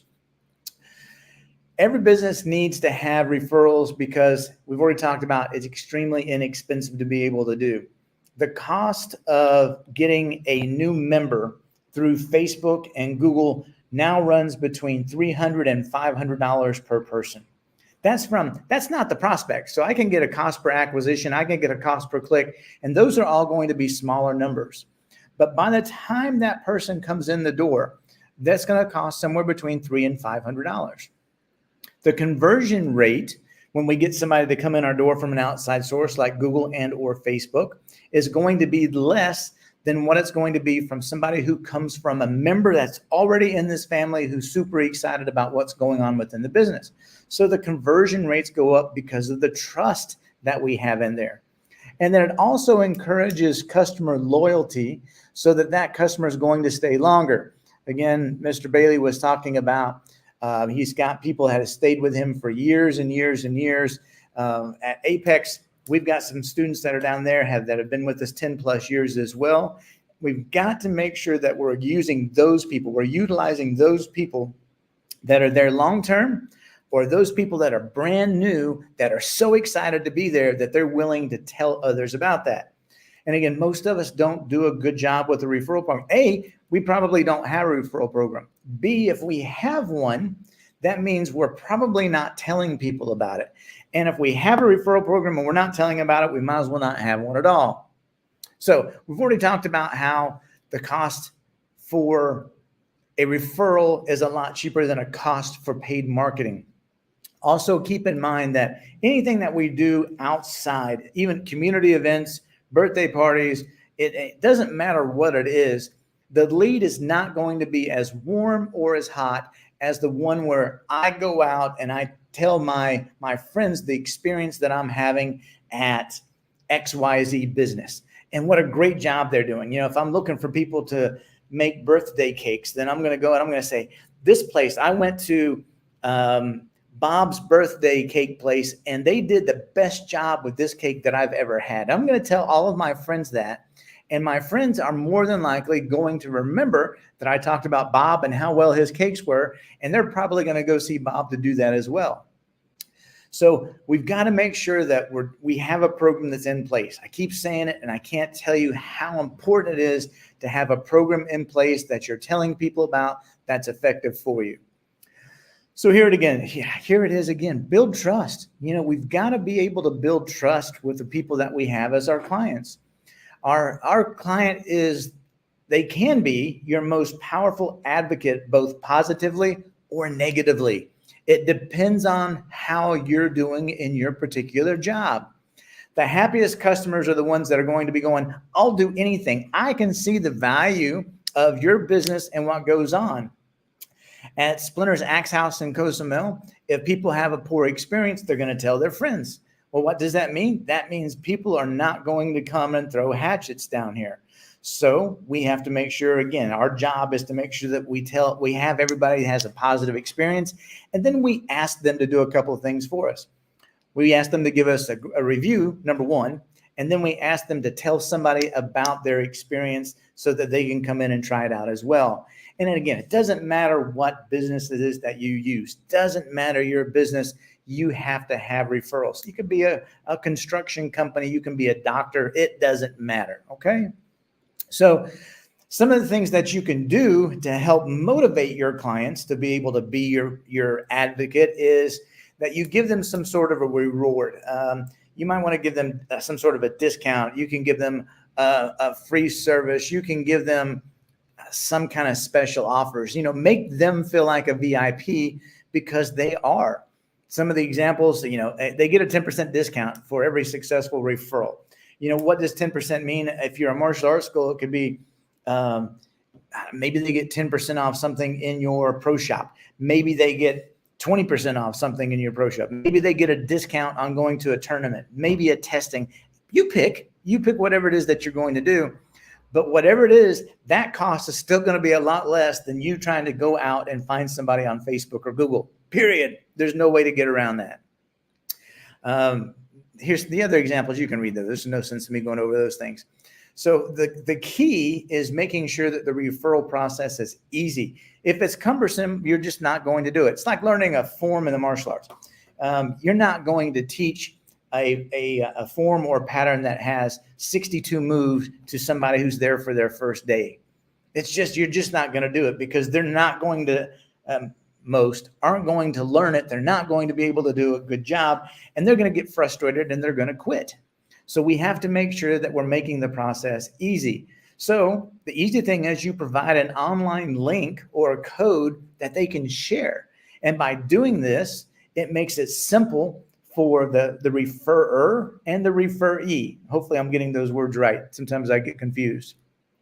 The second part of this is automate it so that you don't have to do anything. If I can take care of those two things, then my goodness, it's going to make my life so much easier. This is an example of, we have a program at ProMax called Pro Referral, and we have several different letters that go out. One is an invitation to your team, your clients that are going, hey, we would like for you to be an ambassador to our program and refer our program if you're excited about it. But here's an example of the link at the bottom is especially just for me. And I can send that link out to my friends through text message, through email, social media. You choose how you want to send it out. And as long as it gets out there, if I have a friend that clicks on the link, then automated, they get the trial. So what do you want your trial to be? What do you want your offer to be? Doesn't really matter. But I do suggest that you make it as barrier-free as possible. So for us, normally at Apex, the martial arts program, we do 2 weeks for $29. In our referral, it's 2 weeks for $1. So just $1 to come in and try our program for 2 weeks. And let's see if we can show you the value of what we do for a very non-expensive price. And then once that person signs up, and they're going to because they've already been referred to by a current client who's happy with your services, we end up giving that client who did the referring a prize. And I would suggest that you do $100 Amazon gift card, or you can do $100 in cash if you want to. So now all of a sudden that referrer is costing me money. But if I go back and I look at what the value of that new member is going to be, and I forgot what Mr. Bailey said his number was, but it was absolutely off the chain huge, way bigger than mine. You're looking at that value of that lifetime value of that person versus the $100 that you gave them versus the cost of, I don't know, a t-shirt, a pair of pants, a belt, whatever it is that you might give them in your trial program, $125, and you charge more for tuition than that. So the first month you're covered everything there and much more. And if they stay with you at Apex, our average stay is 12 months. It's not great, but it's much better than what the average is for the community in martial arts. The average stay for martial arts, we're told, and again, this is coming from Spark, who has thousands of schools, so they got all kinds of stats and data that they can share, is 8 months. So we've got people that stay 50% longer than the average program does, and we're not happy with that. We want it to continue to go. Anyway, let's keep moving on. You know, that the last slide just said what I already told you. This is how you can do that. So I'm always a slide ahead, aren't I? So what we want to do is we want to be able to track the success of our referrals. Well, how do you do that? You've got to make sure that you have things like, how many leads am I getting in? If I have a trial program, how many trials do I get in? If I have the trial program, how many members do I have coming in? How long does the member stay? What is their average monthly value? And then what is their lifetime value? And when you look at all those things and you have the opportunity to be able to run a successful referral program, I mean, all this is going to do is it's just going to make you money for a very low cost. So our program at Pro Referral, we offer you ongoing support. So it's not just a one-time thing. You can't have a referral program that only lasts or only goes out one time. You have to have the ability to be able to continuously ask people going on. Can you do that in your lobby and have somebody stand out there and go, hey guys, we'd like for you to make sure that you join our referral program. You'll get paid $100 for every person that you bring in. That's great. And you need to be able to do that. But you also have to have technical support and automations that are going to optimize these things for you with as little work from you as possible. And Francisco's going to talk a lot about automations here in a little while so that you can realize how automations can save you time and effort in everything that you do, including a referral program. So for us, Pro Referral, we start a new campaign every month. Every month we get a new campaign asking people to be ambassadors. And that includes the people that we signed up for the month before now. Those are the people that are the hottest about your program because that kid and that parent are really excited about your program because they just signed up. I've got to share this with my friends. I need to share this with my friends because I want them to be as happy as I am about what's going on. These are the things that my child is learning. We have technical support for you. So if you have questions about anything, we'll be there to answer the questions. We actually do all the work for you. The only job that Pro Referral would require you to do as a school owner is two things.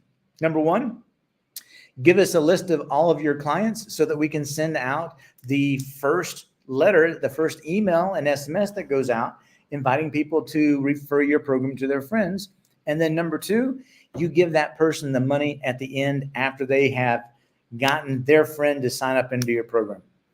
Too simple. It's just too simple to be able to run a program that's this good, that easy. And then, of course, we get to, you can look at your numbers and you can see how this is going. How do you track, all of this information? So whatever referral program you have, and again, let's hope that you have one. Here are some pitfalls that you need to make sure that you are avoiding. Number one, that you're not offering a meaningful reward. Some people are going, well, $100 seems like a lot of money, so I don't want to offer $100. Well, if you don't make this enticing enough to those people that are excited about your program to ask people to come in, they aren't going to do it either. And if they do, they're going to do it on a very small basis. We're talking about this is a blast. This is them getting a link, and they can refer 5 people. So they can make $500 in the first month if they want to. There's no limit to this. And again, as a school owner, I don't care whether they bring 1 person or 10 people. I would like to bring 10, and I don't mind giving them $1,000 in cash or Amazon gift cards because they brought those people in and they're already paid for. And I'm going to keep them for 11 more months on average at Apex, and I'm going to make an additional $200 a month off them. So, you put together those numbers and it's a no-brainer. You can't make the process complicated. So for us, Pro Referral is automated. It's simple. It's easy to read how to do. It's easy to explain. Super simple to be able to do. And then the last part is failing to make sure you promote the program effectively. We've already talked about that. And you can't have a referral program and not tell people about it. It's like having the best pizza in the world and keeping it a secret. I want to know who has the best pizza because I love pizza. I want to make sure that you're telling me that, Johnny down here has got the best pizza in the world, and I'm going to try Johnny's pizza and see if you're right. So what do? Regardless of the referral program that you have or the one that you don't have that you need to start small, track your results, and then adjust things as you go. If you want ProMax to help you with the Pro Referral Program, we'll be happy to do that for you as well. Now, here's how ProMax can help you create a referral program. We've talked a little bit about how the program works for you already, but we can tailor the program for your business. So if you're not a martial arts school, or if you have an after-school program or a summer camp program, we have something for you that you can use as a good referral program. It's automated. And again, Francisco is going to talk about automations in a little while, so I'm not going to spend a whole lot of time on doing this. And then we have ongoing support for you so that you're able to do the things that you like and want to do. What are those things? I don't know. Maybe you like to play golf. Maybe you just want to spend time with your family. Maybe you like traveling. Maybe you like doing it. You can't do those things when you're tied down to your business. So using a referral program, an effective referral program, is going to get you more clients, more customers, so that you can make more money, so that you can do those things that you want to. The Pro Referral Program is effortless and it offers rewards. So members refer friends and family. They earn Amazon gift cards. You have to make sure you have that barrier-free attraction for that new client to be able to come in the door. It doesn't cost you anything to set it up, and it has proven results. And again, the system is 99% automated. There's nothing that you have to do. It's a win-win situation because as the members get rewarded, they feel enticed and almost as if they have to continue to bring more people in, because they know that they're going to also get something out of this deal. We've talked about how it's cost effective and that the first month of tuition that the new person pays more than pays for what it is that you're giving away to anybody else. It maintains a quality of experience. So the value of your program is shared. Scott talked about everybody needs martial arts. Everybody needs martial arts. Sarah talked about how we need to make sure that we're doing a better job of communicating to the people that are within our businesses. And if we were able to communicate how important the need for people to have martial arts is for everybody, there wouldn't be a martial arts school here that wouldn't be doing $1 million a year, just because we know the value that martial arts provides to a person and their family. And again, we can broaden that out to not just martial arts, but after school and summer camp programs. We can do, again, what's the value? Construction companies. There's everything. Let's go back to pizza. I love pizza. So it can all be a quality experience and help our businesses grow. For us, if you want to become a part of the Pro Referral Program with ProMax, we set everything up for you. The members share their experience. You get to make money. Simple as that. So referrals drive sustainable growth with a minimal investment. So you've seen what it is that we're able to do and how much it's going to cost, and it doesn't cost anything. It is the single most cost-effective way for you to be able to grow your business. So if you have questions about anything, here's two places that you can go. Number one, you can go to Doug@promaxmarketingagency.com. Send me an email and say, hey, I'm interested in what it is Pro Referral has. And we can sit down and we'll talk about it. Or two, you can just go to our webpage, promaxmarketingagency.com, and it's going to explain to you part of what Pro Referral does as well. We want to make sure that since the referral program for you is so easy and seamless to do, that we make it easy and simple for you to be able to get that done as well. Last thing for you guys, talked about at the very beginning how we started a congress, a convention, a seminar, a summit, whatever it is that you want to call it, 5 years ago in Georgia called the Apogee Summit. The whole reason behind that was because at the time I had spent years traveling literally the globe, being able to go to so many different seminars and events that I would get these nuggets, take back to the team at Apex, implement those programs, and then we were able to grow. And there were a lot of people that didn't have that same luxury. I mean, it's expensive to be able to fly to Mexico. It's expensive to be able to fly to San Diego. You've got hotel costs and flights and all these things to be able to go in there. But again, when you thought about how much money I'm spending, on average, when I would go to an event, it probably would cost me around $1,000. That's give or take. Okay. Sometimes a little less, sometimes a little more. But when I brought back that information from that event and I implemented it, and we were able to bring in new clients because of that we normally wouldn't have gotten, it more than paid for the cost of me going to that event. Not to mention the networking that you can do at the event as well. I would imagine that I've gotten more ideas from people networking afterwards, sitting at a table drinking a beer, than I may have gotten inside the building listening to a person telling me, hey, there's all these cool things. So if I'm sitting in a building now and I'm telling you about referrals, if we were to leave and we were to go out to have a beer and you had questions about referrals, we could answer that. If you had questions about, gee, Scott Bailey, how is it that you are managing to run a $2 million business? Then he would be able to answer that for you. If you were to ask Sarah, hey, what is it that you can tell me that's going to help me with my communication with my team, that's going to make them better, she'd be able to answer those questions for you. And you wouldn't, and it's one-on-one. It's like a private lesson for, I don't know, whatever it is we're talking about. So here's the website. It's cozumel.apogeesummit.com. It's going to be January 22nd and 23rd here in Cozumel, Mexico. I probably should have put the dates on the slide, but I didn't.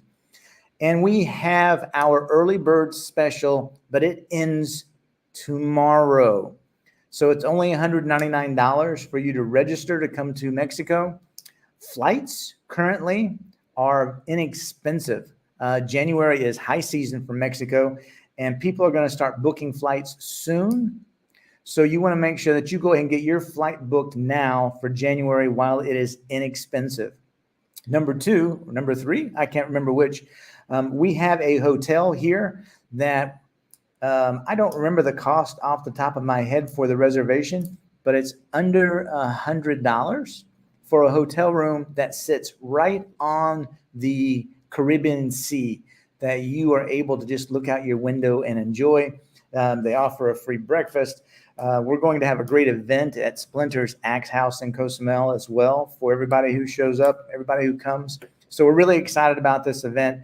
We look forward to having you guys there. Thank you, Francisco. Francisco's going at $60 to $100 depending on the room and the time of the booking. The sooner you do it, the cheaper you get it, because again, high season here is coming. High season usually is considered sometime middle of November, and by the time January here, there's going to be a lot of people from Canada that are going to be going, I am getting the hell out of Canada where it's snowing, and I'm coming down to Mexico where it's nice and warm. All right, so we're going to end everything there for me. See, are there any questions for me before we move on to our next presenter? Looks like we're going to make it easy. There's going to be no questions for Doug. I like that. That means that I made this presentation easy enough that you're going to be able to implement a referral program into your business, no matter what it is. And it's going to be simple. It's going to be automated, and it's going to make sense for you to go forward. All right. So our next presenter is Francisco Chargoy. Thank you, Francisco, for joining in. Francisco, by the way, hasn't just joined in. He's been here all day. He's pushing all the buttons back behind as we're doing our event here for the day. And I know Francisco is going to talk about automations. And man, I tell you what, if you don't have automations in your life, you are missing out on one of the greatest aspects of using any kind of a CRM, because even though there needs to be a human touch, there has to be a human touch, you also have to have automations that go out that explain to everybody what's going on, so that, because obviously you can't talk to somebody all the time, but an email can go out at any point, a text message can go out during certain times of the day. So it's easy to be able to take an automation and help it make your life easier, so that again, you can spend your time doing the things that you want and like to do. So that being said, Francisco, let's go ahead and get you started, sir, and show these people what the power of automations can do for them. Thank you very much, Mr. Rankin. Thank you for having me. Hello, everyone. Good morning, afternoon, depending where you're watching or the time of the day that you're watching this. As mentioned, my name is Francisco. I've been part of this incredible journey here with Promax since the beginning. It's been a long process, and one of the things that has fascinated me the most about being part of this business is the automations. I mean, I've worked in other companies before, and if I would have had the chance, if I would have had the opportunity to be able to automate 90% of my processes, I would have been a king, you know. And when I started working with this company, I learned about, you know, that we could automate pretty much 90% of everything that we could possibly think of, you know. And a wise man, when I started doing this, once told me, you know, that if you could map it, if you could picture it, you could pretty much automate everything and anything that you want, you know. So that's what I'm here to talk to you guys about today, the power of automations and how it can actually revolutionize the way you do business, you know. I'm going to show you how you can actually save time, reduce errors, which is another important aspect, you know, on the automating part side of things. And of course, you know, free up the time and focus on what really matters, you know, which is literally growing your business, you know. Those, you know, involved in the martial arts industry, most of you guys love teaching. You know, you hate answering the phone, you hate following up, you hate, of course, because that's not what you're meant to do, you know. So that's what I'm here to talk to you guys about today, which is the power of automations and its importance. So hope you guys like this. So, you know, when we talk about automations, we're basically referring to the technology that reduces or eliminates, the manual task. This could be anything from automatically sending up a follow-up email, tracking customers' data in real time. You know, today, you know, we're just going to explore this in a crucial side for your business. So the actual definition of an automation is the use of technology to perform the task with a minimal human intervention. This could be as simple as automating your credit card, your bills, you know. I mean, I always like to use this example. I don't recall, you know, when was the last time that I had to go pay for my water bill or my electricity bill. I'm sorry, but my time is too important for me to go to the actual desk, you know, of the water bill or the electricity bill to pay for my bill, or even logging into the computer. Nowadays, I mean, you don't have to go there, but you can go into the computer and pay for it. I mean, I just literally give my credit card and charge my water, my phone, my electricity, whatever, you know, and whatever else is out there, you know. You can nowadays pretty much program or auto pay your monthly credit card charges, and you can have it set, you know, auto pay, you know, whatever amount, you know, $500, $1,000, $2,000 automatically on each one of these days. So this is all typical ways of automating things, you know. And as I said, you know, if you can automate it and just get that out of your head, do it, you know. So like I said, you know, streamline the process, saves times, and improves, you know, the accuracy. When we talk about, you know, just going back to the example of paying for the water bill, I would always forget, you know, is the 30th, is the whatever date. And I would literally have to run at the last minute before they would close, stop what I was doing, and go pay for a darn water bill, you know. When I started, you know, auto paying it, I don't even remember. Sometimes I just see the credit card bill statement and, oh, okay, you know, I got charged for it. Okay, cool. You know, that's it. But I don't even have to think about that anymore, you know. And, you know, so, you know, let's actually, on the next step, on the next slide, we're going to take a look at what the automation was in the past, or what would happen, or what it was like in the past, and you know, what we're going to look at in the future. So if we want to go back a few years ago, before the automations came into the mainstream, we would have to be running a business, spending hours and hours and hours on repetitive tasks, inputting data into spreadsheets, sending follow-up emails, manually managing leads by hand.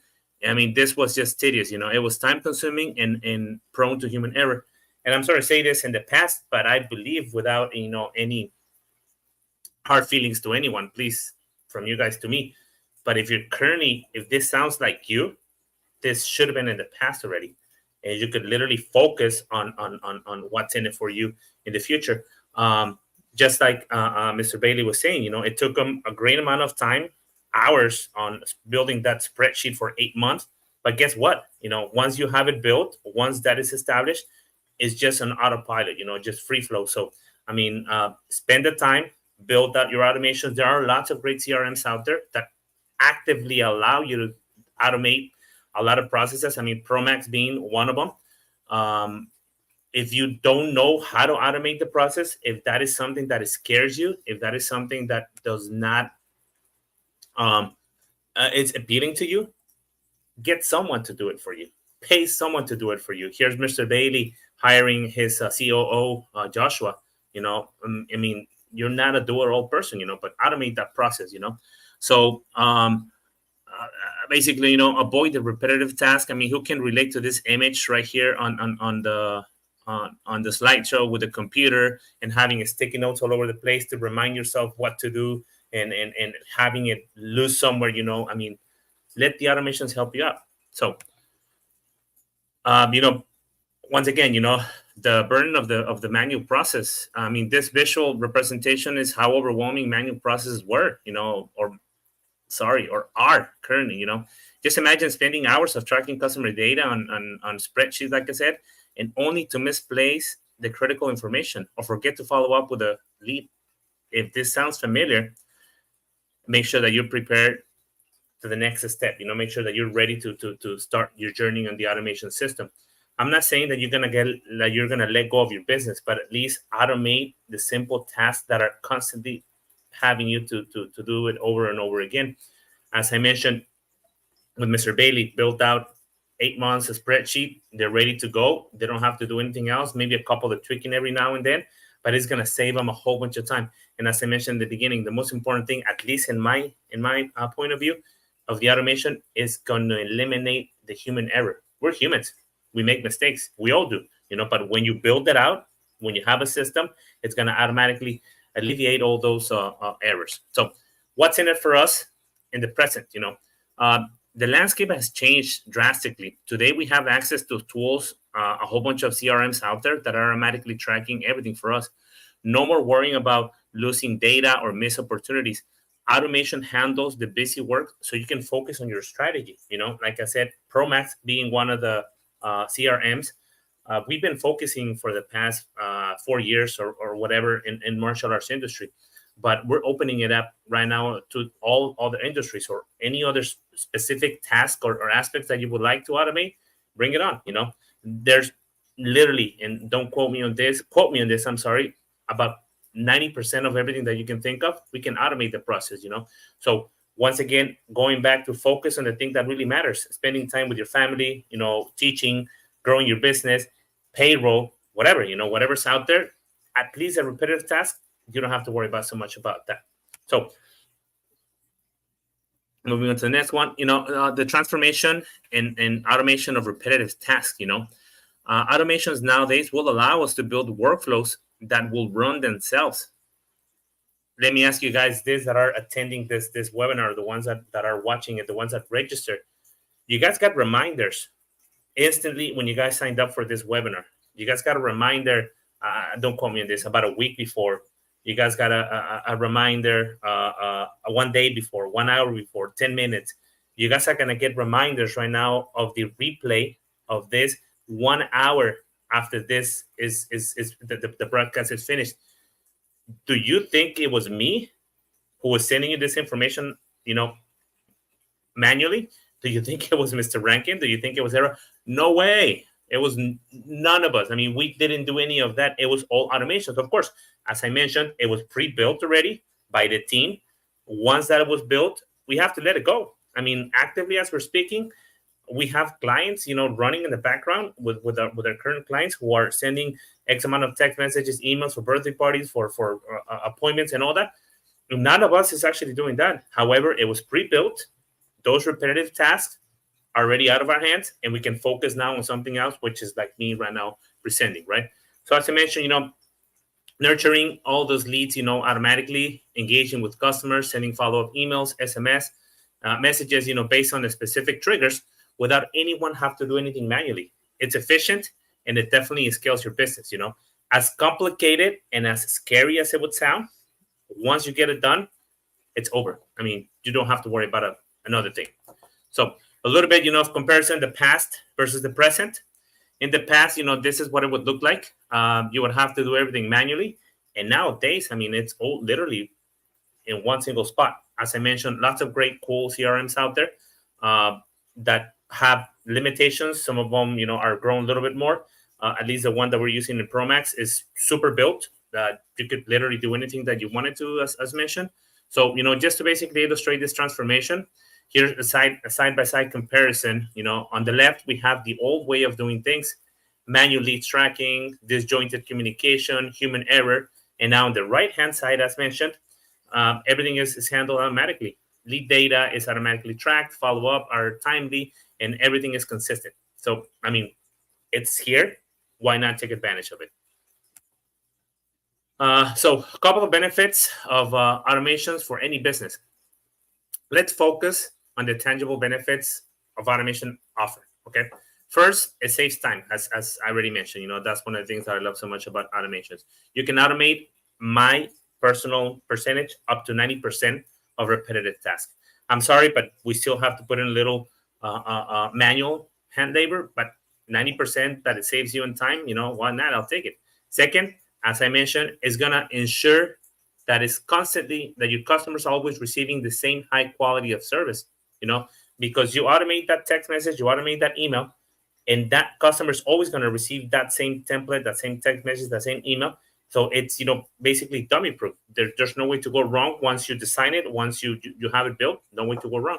Third, it's going to help you scale efficiently as your business grows. Talking about Mr. Bailey handling 180, after schoolers, whatever he said. Imagine being able to keep track of all the small little details without creating the magnificent spreadsheet that he created. I'm sorry, we could be the top business owner out there. It's just not scalable. Maybe you're able to do it, but at what time, how long is it going to take you to do all that, right? So finally, it's cost effective. There's no need to hire extra hands for routine tasks. Yes, Mr. Bailey had to hire his COO, Joshua, but now that they have it in place, there's nothing else to do. Now that you have your automations in place, you don't have to do anything else for it. It's just literally, I like to call it autopilot. So a case study, Promax, our CRM automations, like I said, we manage, and as Sarah mentioned in the beginning of her presentation, a pretty built, complex automation system. I like to call it complex because it's a lot of building, a lot of moving parts. But you, as the front end person, you don't have to worry about anything in the back end.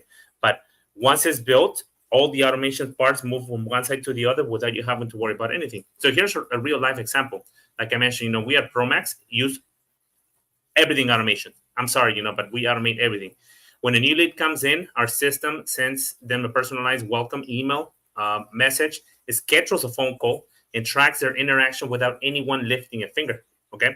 This system, has basically helped us nurture all the leads for our clients on a more effective than a manual process would ever be possible. A lot of our customers, ask us, how do you keep track of all the calls that are coming in? Or how do you know when somebody replies? Well, we are on top of things, but we're also doing things by automations.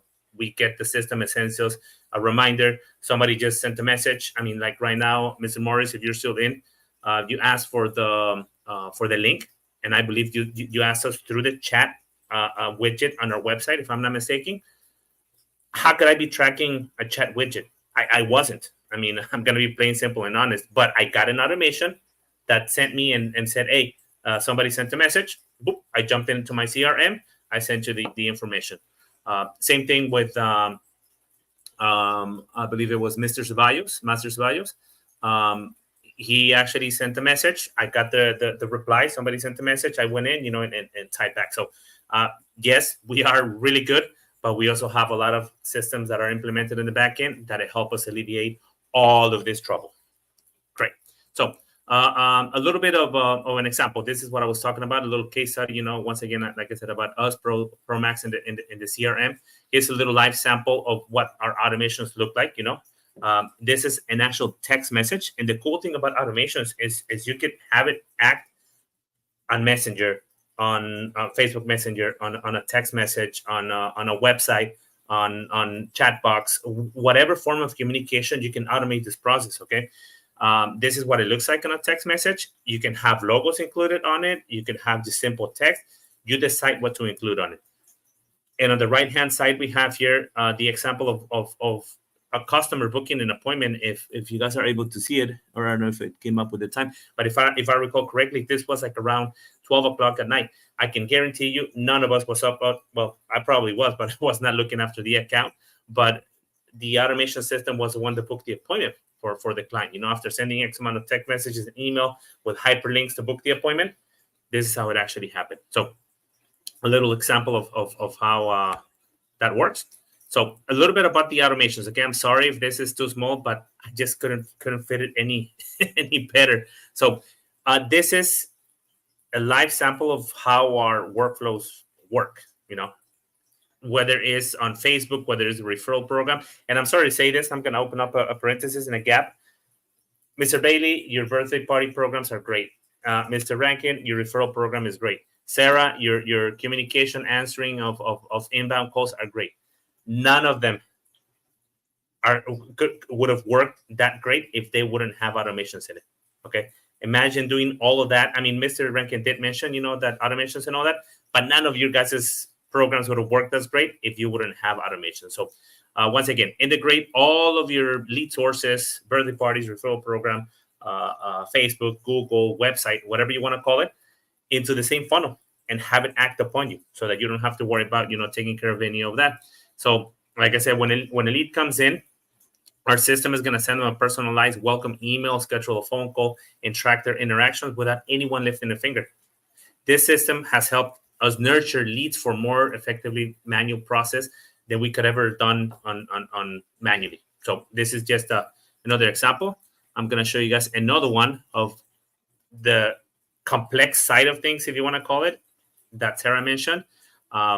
You guys don't have to worry about this because this is only for us in the back end. And all you have to do is just auto flow on the front end.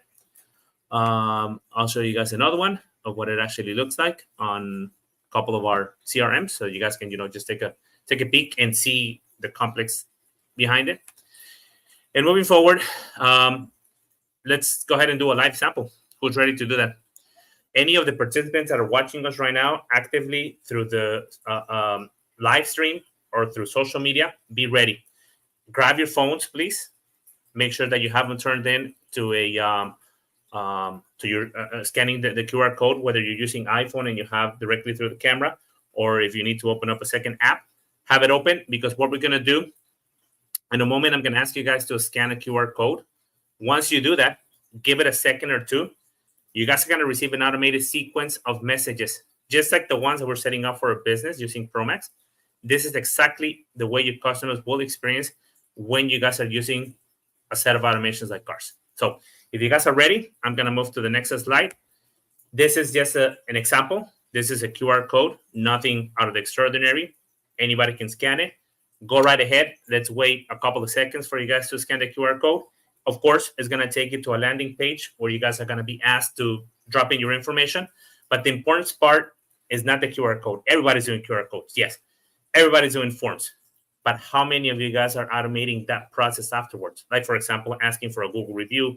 Like, for example, asking for a feedback on your services and all that. Go ahead and do that. Let's wait another 10, 15 seconds so that you guys are able to process this information. And while I'm finishing up my presentation, please observe over the next 2 or 3 more minutes that is gonna take me to finish up what we have any Q&As, and take a look at the time that is gonna take for you to get the first message.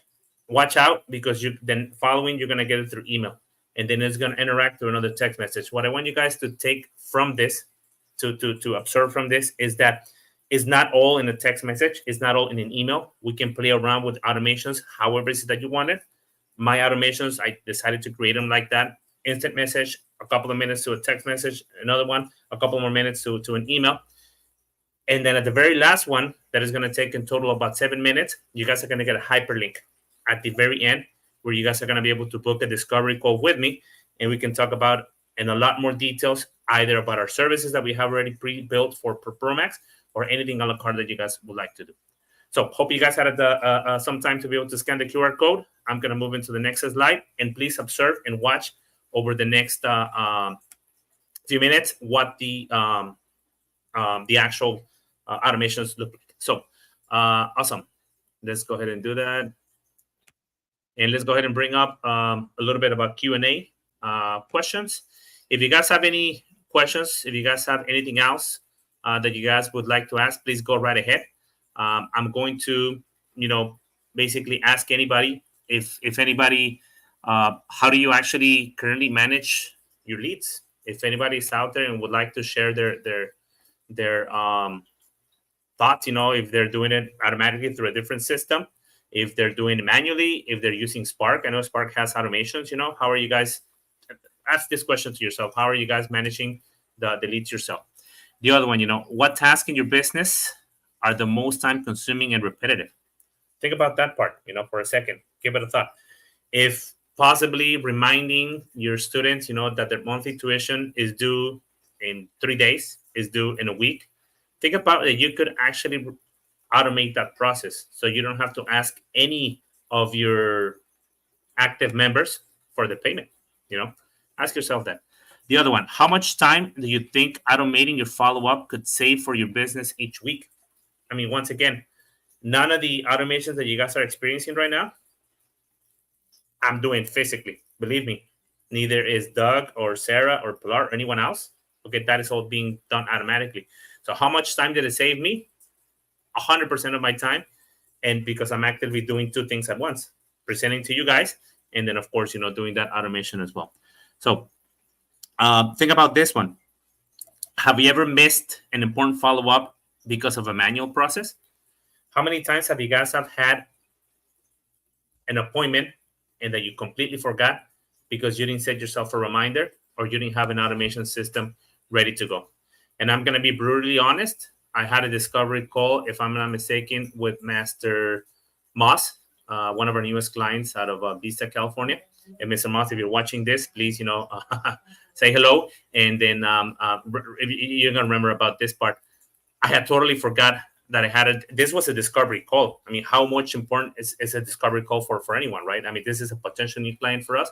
And I totally forgot about the appointment. But because I had the automations send me a reminder 30 minutes before, 10 minutes before, and 5 minutes before, I was like, oh, shoot, I totally forgot. So I literally stopped what I was doing and I jumped into the Zoom call that I have with him. So, how many appointments have we missed? How many calls have we missed because we did not have reminders, we did not have automations created for that so that it can help us out? So how would your business change if no lead was ever missed and every customer received timely communication? Another client of ours, I'm not going to say his name, he said, we suck at following up. I mean, we're great at teaching, we're great at this, we're great at that, but we suck at following up, I mean, we'll forget. We'll probably follow up on the first and the second day, and that's about it. And if you guys can relate to that, by all means, go get yourself some automations, reach out to us, but help yourself out. There's nothing wrong with that. So what aspects of automations do you find the most appealing for your business? If any one of you guys are using automations currently, which one do you think it's the best automation that you have out there? Okay. Me, personally, the best one that I love is in a birthday party system. Okay. In the birthday party system, whenever somebody books a birthday party, they get a personalized link, like Mr. Rankin explained, pretty similar to the referral program. But as the days go by and as the birthday party comes up, the parent or the birthday party celebrant gets a link with a reminder that they're going to host a birthday party, next week, next month, or whenever. And they also get the list of the attendees. Okay. How in the world any one of us could have done this manually? Impossible. Okay. So not only them, but at the same time that the parent is getting the reminder that they have a birthday party hosted in a week or 2 weeks or whatever, with the list of the attendees, the school owner, the school representative, the program director, or the person in charge of the birthday party will get the same exact content so that both parties can get the same reminder. Okay, let me prepare myself for 10 attendees. Let me prepare myself for 50, whatever the case is, right? I mean, the same thing happens with our day events. Trunk or treat was just a few days ago. Picture with Santa's coming up in a few days. Automate the process, guys. If you don't have it implemented, reach out. And like I said, we'll go ahead and do it for you guys. So how many leads do you currently handle per week? And do you think your current system can scale? basically ask yourselves, are you handling 5, 10, 15 leads a week because that's your capability, because you're doing it manually? What if you had an automation system and you'd be able to handle 20, 30, 40, 100? But because you have an automation that helps you remember who you're supposed to call, who you're supposed to follow, help yourself out. What kind of personalization would you like to see in automated communication with your leads or customers? So this is a great one. One of our latest clients, Elite Martial Arts, they asked us, what if we were able to send a customizable image welcoming whenever somebody signs up for an appointment? Honestly, we tried that before, but we had never actually implemented, and we're just going to begin to do that. Like I said, the possibilities are endless. If you could think about it, if you could map it, if you could put it somewhere, it's more than likely possible. I believe it's about to be done, by the way. And I mean, we're going to see a new set of reminders with a personalized picture, with a personalized audio, welcoming whatever lead because they're coming in for an appointment. I mean, how cool is that? That you can get really personal. And once again, without anyone in his team or in our team lifting a finger, because all that is automation automatically. So what concerns that you have about switching from manual processes to automated systems? Guys, don't be afraid.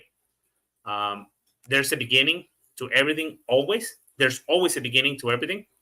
But once we take the first step, we won't ever go back to the manual process.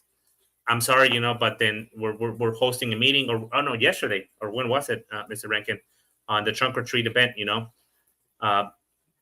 Apex did it sort of manually, half of that process. And I was like, sir, next time, let's automate it. Why are we wasting time doing manual things when we could have automated at least that small portion that they did manually, right?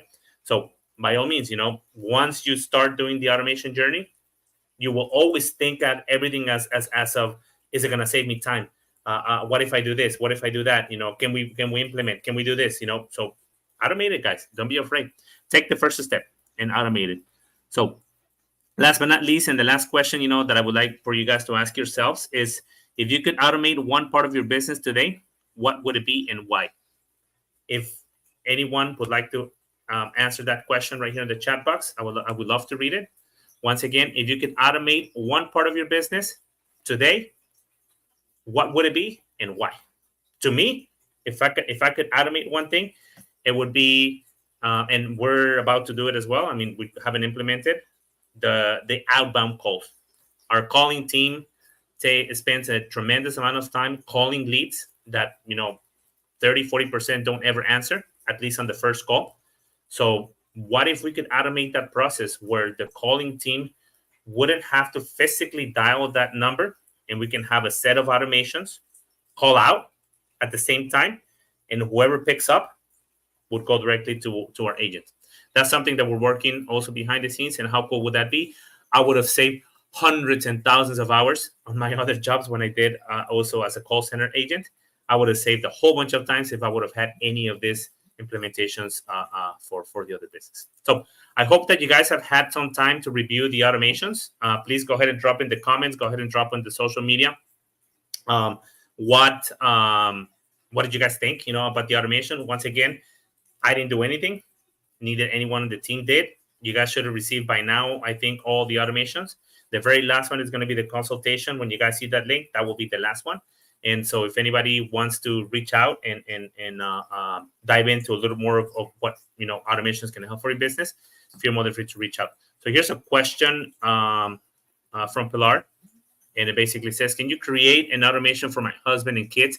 I will pay you whatever. Because absolutely, we can. You tell me what reminders that need to be placed. So one thing though about the automations is we cannot have them obligate them to do something. We can set a lot of reminders.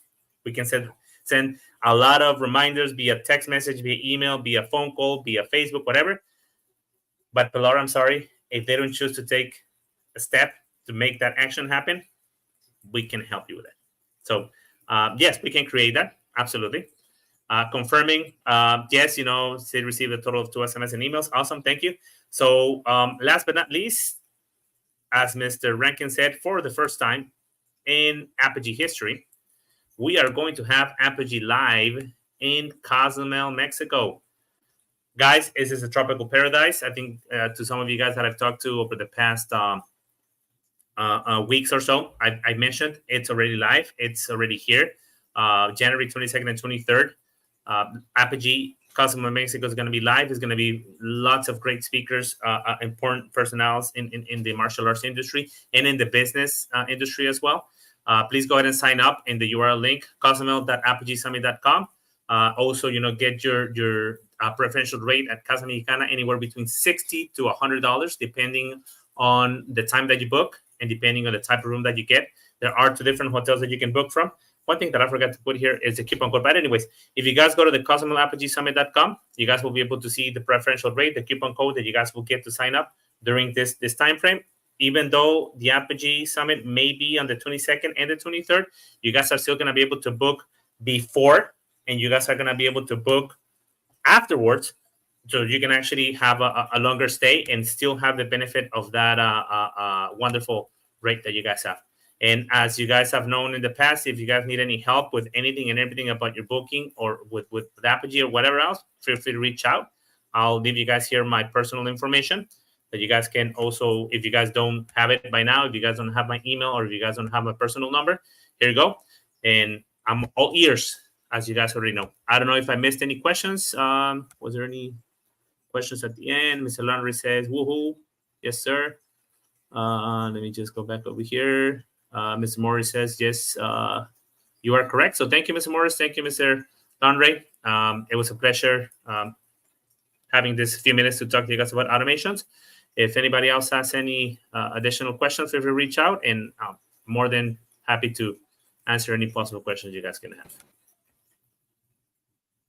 Sorry, Mr. Rankin. I actually added you while you were adding yourself, so I don't know who removed each other. But we got it was like clicking buttons at the same time. That's again technology, yes, when it works for you and when it doesn't. Let's see. We're going to go ahead and add Sarah and Scott back in too, I think, just for fun.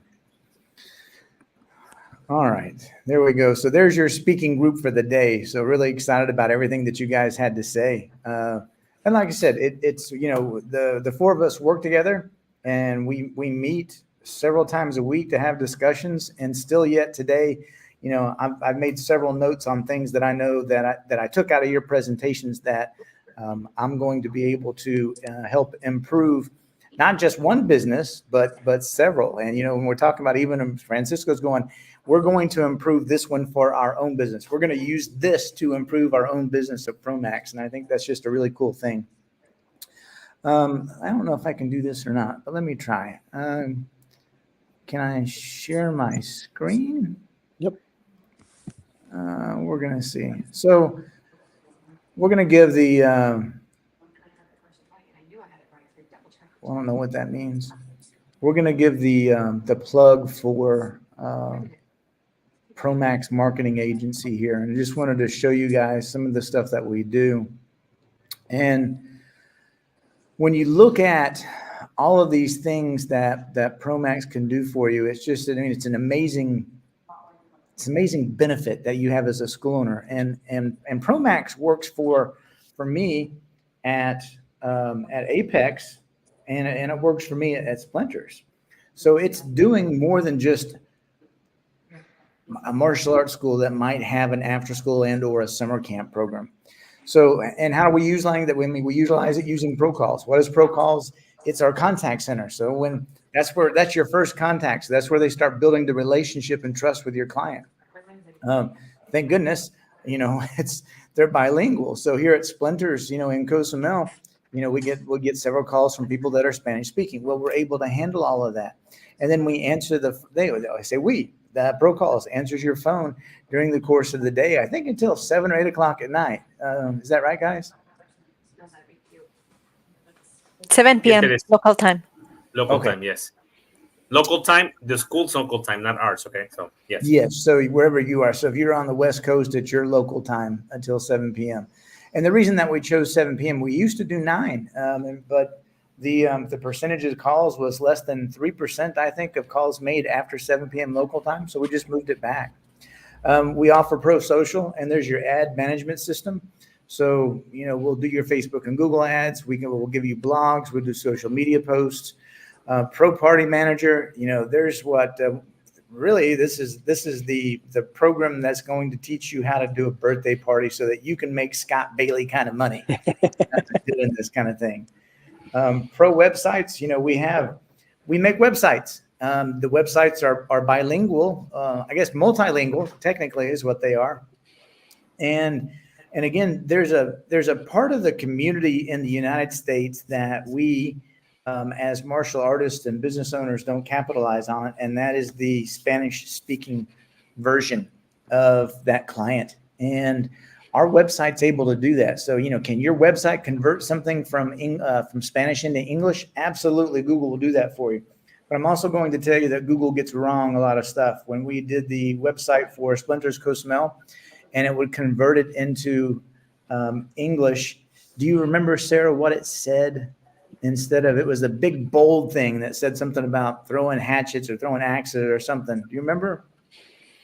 No, but it happened the same with Apex. Sometimes the wording, the translation is not the proper one, because in English and also in Spanish we use our slang words, and it just simply doesn't work. Even nowadays that we have the AI, sometimes also the AI doesn't have still the ability to translate those kind of phrases. It doesn't, but what we've done is we've solved that problem for you. And the automations that Francisco was talking about that go out to your leads have all been vetted by somebody whose native language is Spanish. So again, it gives us an opportunity, it gives you an opportunity to be able to do that. And then one of the things that I think I'm most proud of is the widget, the AI widget that we have on our websites that allows you to, or your website, to be able to answer, God, any one of, I'd be willing to say hundreds of questions at this point accurately. And like any bot, it's going to still make some errors. But when that happens on our AI, generally it gets sent to somebody who speaks.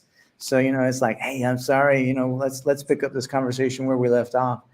And then lastly is the Pro Referral Network. And that was the one where we're talking about how to get your clients to be your raving community, and then how to be able to get them to build your business as you go. And if I click here, there's our phone number. If you have questions, I don't think we mentioned our phone number anywhere besides Francisco. So you can call Francisco directly. You can call this number down here directly, and you'll be able to talk to one of our team to be able to do that. But you get all of those things in what we call Pro Pack for a grand total price of $597. And the only thing that we do is we do charge a $297 setup fee one time. But if you look at the top, you get half of that back if you give us the onboarding documents within 14 days. And let me tell you why we do that. Because when we first started, business owners are busy. So they take their time in order to get stuff done. So what it ended up is they're paying us monthly fees to do a job for them that they haven't given us all the information that we needed to be able to do the job. So we weren't doing the job for them. And we don't want to waste your time. We don't want to waste your money. So $600 a month, guys, allows you to be able to do all of the things that are going to be able to make you successful. All of the things that are going to save you time, effort, energy, and money. And I mean, can you hire somebody for $600 to do what do you pay on average in Knoxville to a part-time person, Scott? Anywhere from like 15 to 18 most of the time, depending on what their level is and what they're doing. But director levels are more than that. So let's say they're I almost used a bad word. So let's say that they are not the sharpest tool in the shed. So what that does, $600, that allows them to work 40 hours. So they can work 10 hours a week for you. 10 hours a week at $15 an hour would be $600. And you get everything for, I mean, this is like an 80-hour a week job that we're doing between or more. phone calls and automations and, you know, all these kind. Even if we just look at pro calls and they're answering the phone for 10 hours a day, you know, 10 hours times 15, now we're at 150. So you spent, you know, you're spending more money to be able to do that. And it just doesn't make any sense. So anyway, that was my last shameful plug for pro calls. Any parting comments from you guys today? Well, I just think the beautiful thing is, Landry mentioned about the, how to help small schools grow or schools in low income areas. This is a great tool, right? Because again, you're getting all these products into one package, which we've all worked really hard to create for schools. And I think it's the biggest takeaway I want people to take home with them today is people helped us get where we are, right? Now it's time for our opportunity to help back, right? And I think me and you, Mr. Rankin, and with the help of Francisco and Sarah, are really driving this industry into the future. And that's the amazing part about what we're doing. Agreed. Francisco? I was actually thinking about what you said about the 80 hours a week. And I have to say that we work 24/7. In between our team that we have here in Cozumel, the team that we have abroad. I was thinking about that last night while I was going to sleep at 1 a.m. because I was finishing testing all this. I was like, Sarah gets up at 5 a.m. to begin her shift. She doesn't get up till like 5 or 6 p.m., you know? I get up like around 6 o'clock before my kids' basketball practice, but then I come back and we work 24/7. It's Rankin. I'm sorry to say this, but it's not an 8-hour job. It's 24/7. So just wanted to say that. You're right. All right, Sarah. Well, all the tools that our company offers, they are just simply amazing. You guys out there, the only thing that you have to do is have a clear vision of what you want for your business. It doesn't matter where you are located. It's have a clear vision, and having us as part of your team. Not we will be part of your team all the time and be, as Francisco said, 24/7 for you. You will rock. You will be the best of the best in your area. It's just a conjunction of working all together and just be great and give back to the community that it's also giving to us. Well said. Well said.